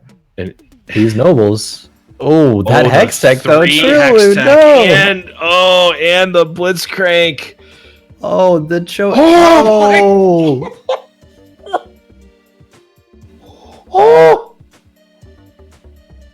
True. Where did your units go? Send you back to the Shadow Realm, Pharaoh. The Karthus pulling the Merrick from Yu-Gi-Oh and just banishing the whole team out. True, a huge run there, but man, that Karthus. I'm gonna need a replay on that one later. That was some of the most dominant I've ever seen a fight this late. I mean, the Cho'Gath ulti was perfect into the Karthus ulti. Holy moly! I have not seen a Karthus be that dominant since he got nerfed. I mean, that was pretty commonplace back before he got the nerf. But wow, I haven't seen a Karthus be that strong in a long, long time. Oh man, doesn't even have 3 completed items, just the 2.5 and the belt, which doesn't even give any, useful damage stats. Probably wants some Morello's the last item, but doesn't even need it right now. Yeah. JawKneeYou holding strong, 70 HP though, almost double of jschritte's. And JawKneeYou also has 93 gold. JawKneeYou, you don't get interest after 50, right? Hey, JawKneeYou, are you taking that gold home with you, bud? He's saving for next week. Yeah, he's like, you know what? I don't want to spend any more now. I'm waiting for 9.17. I'm going to spend it all on next patch. Yeah, next patch, man. This is. I mean, the problem was he spent his gold on leveling up, which is great, but like, what else could you do here? Use your items here. Yeah, I got to do something. He's using them. The Karthus. Oh not man, quite as the Rengar though. Was, but big boy Rengar, he's going to need to do a lot of work. He gets stunned. Oh, not quite enough. This Yasuo is not going to do it. Stunned by the Vi. Yeah. Gods do bleed this game. And I think he found the Yasuo too there. He does. Does indeed. jschritte scouts that one out. Knows that's going to be a bit harder this time around. Yeah. I actually think JawKneeYou might not need to roll down that hard. I mean, he was at 70 health. He maybe could have econned for a couple more rounds, really optimized that there. Well, but I mean, he did find the Yasuo. Can you get over 100 gold? I mean, he used a lot of it to level up. So that's true. Yeah, he leveled up to 9 there. Yeah, he's going for the world record for TFT. jschritte with the almost, is that like a specialist? The specialist Blitzcrank here. Yeah, I mean, I guess so. The tech Yeah, I love it. works out. The Yasuo, though, is huge here. The Karthus. Oh, it is kills, it? oh, doesn't kill the Rengar. The Rengar jumped and survived. That The Bloodthirster feeling. Rengar. This is Oh, some he back was and just forth. about to die. He was stunned. The Karth assault was coming down, and he jumped at the last second to gain enough health to survive. Wow. Oh, man. This is back and forth. Wow. Yeah, that level 2 Karthus was huge. Or sorry, the level 2 Yasuo was huge for JawKneeYou. Yeah. Oh, man. That was crazy. I wonder if it's going to go that way the next fight? If it'll, if the Yasuo will be able to put in as much work?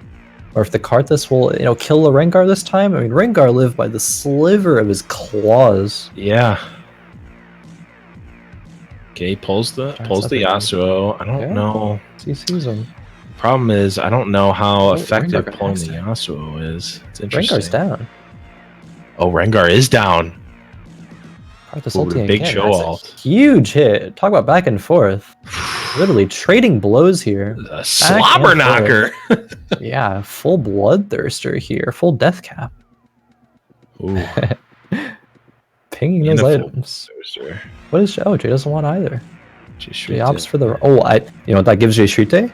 Morello's. Oh, on his Karthus. Oh. That's exactly what he's been looking for so long, and he gets it here. Wow. If he was able to be dominant in that last fight, if all goes well, according to plan this fight, it's going to be so much more powerful, denying that healing to Rengar. Oh, and he just slotted in a Phantom. Kindred for Phantom. So that's huge. Moving the blitz around a little bit. Yeah. Who's he going to pull? The slight adjustments of positioning. Oh no! The Hex Tech. The Hex Tech, but is it going to matter though? It might.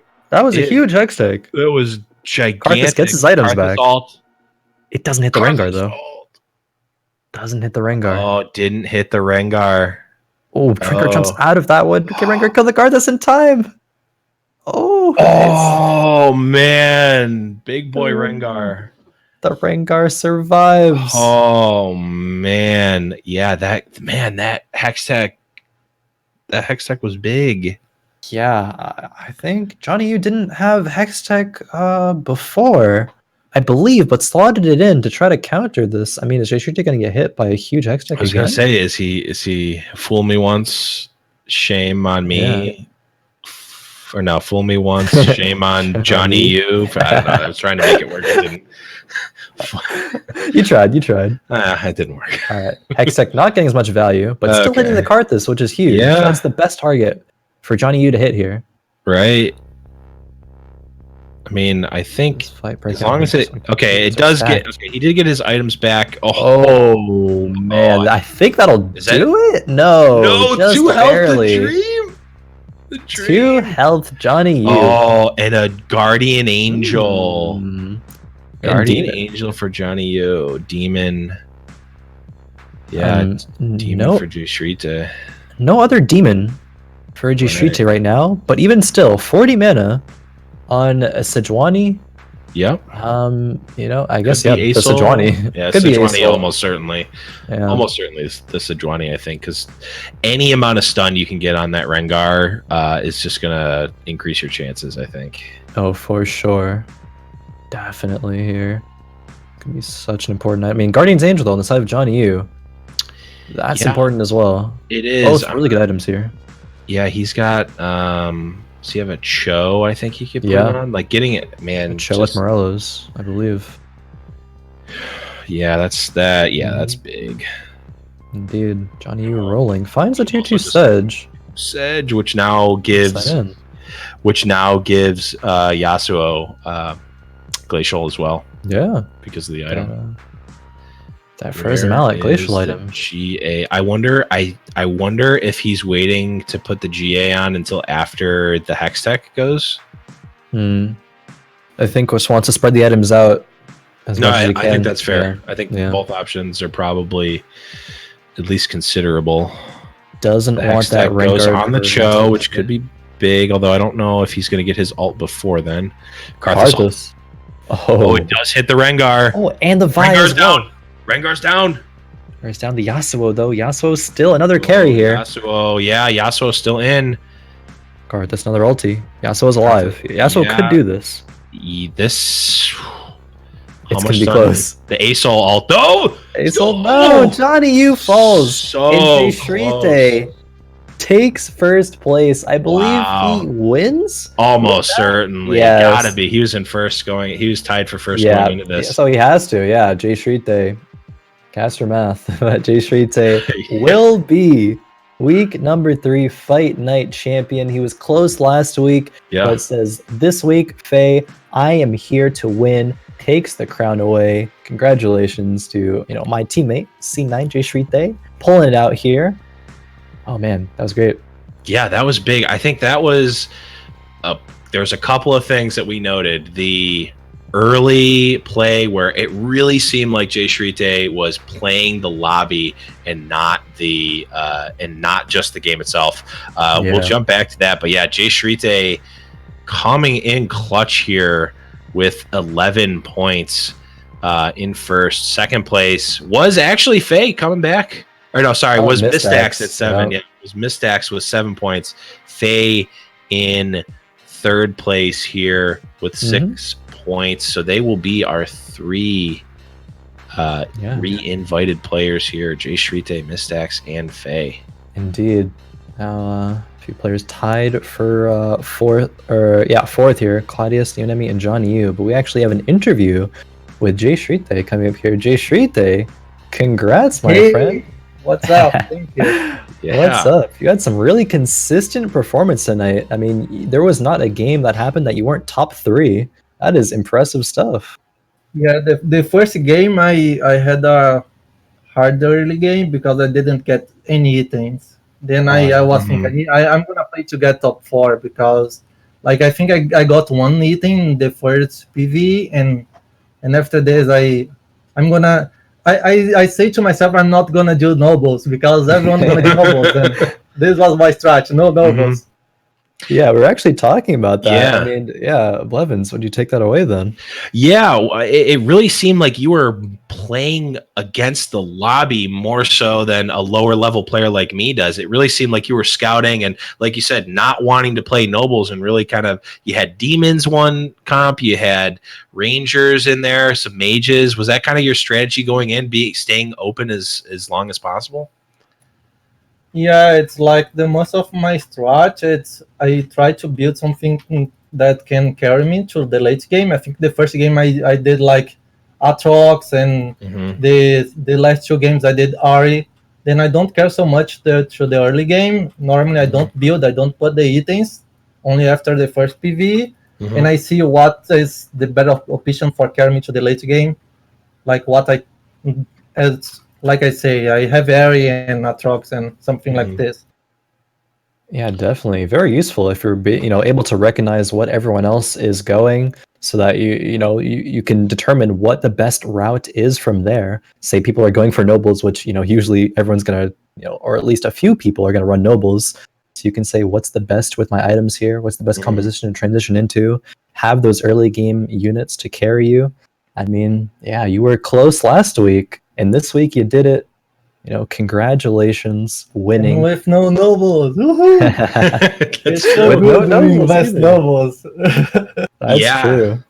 It almost seemed like you had the anti-nobles comp. I think it was a game 3 with the 2 Cho'Gaths. It was the problem in that game. I could not get the Morello and anything to cut heals. And in this game, I think if he deny my Morello, I would lose this last game because it's so important to this comp. You have Morello and cut heals. Yeah, and healing's so important. That Rengar was scary if he didn't get healing debuffed. Rengar was popping off. And he surprised me. He put Hex Tech. I didn't expect the Hex. You got the big Hex Tech hit out of nowhere. That was pretty crazy too. Definitely a good play. Hard to scout, so many things that players are doing late game, so it hit 3 units. But fortunately, you had the HP to work with, and it secured you the victory. So, you will be invited back next week. And if you win, then you could claim the bounty. Mhm. But yeah, congratulations. Do you have any final words? Any shout outs? Shout outs to everyone. It's always follow me and cheers for me. Shout out to HeroesHearth for making a good event and the best casters in the world, TheBlevins in Khroen. And shout out to everyone. It's really hard work to put this to like this event, and appreciate it to everything. And so much love. Shout out to Khroen, my Cloud9 teammate. Hell yeah. Much love. You're repping C9, winning some tournaments. Yeah. Oh, C9 win. C9 win. Hashtag C9 win. Unfortunately lost the league finals, but at least we can secure a win here. Hey, we are back in the world, huh? Got the important one. The important one. At least for us. I think that will do it for tonight. If you want to find me anywhere else, you can find me on Twitch and Twitter. It's at Khroen, Khroen. As you see on the screen here, I stream TFT myself for Cloud9 pretty much every day besides Mondays at 2 p.m. Central. That's all my content is TFT. I mean, I play D&D sometimes as well. If you're ever curious about that, you can check it out. And then, got with me TheBlevins here. Pleasure casting with you, my friend. Yeah, likewise. I have not. I took my caster cap out of the closet from years ago, casting Hearthstone and Magic the Gathering, and brought it back here with TFT. I had a blast. So thank you to HeroesHearth for inviting me here and inviting me back for the casting. If you guys want to find me, you can find me on Twitter at League of Blev.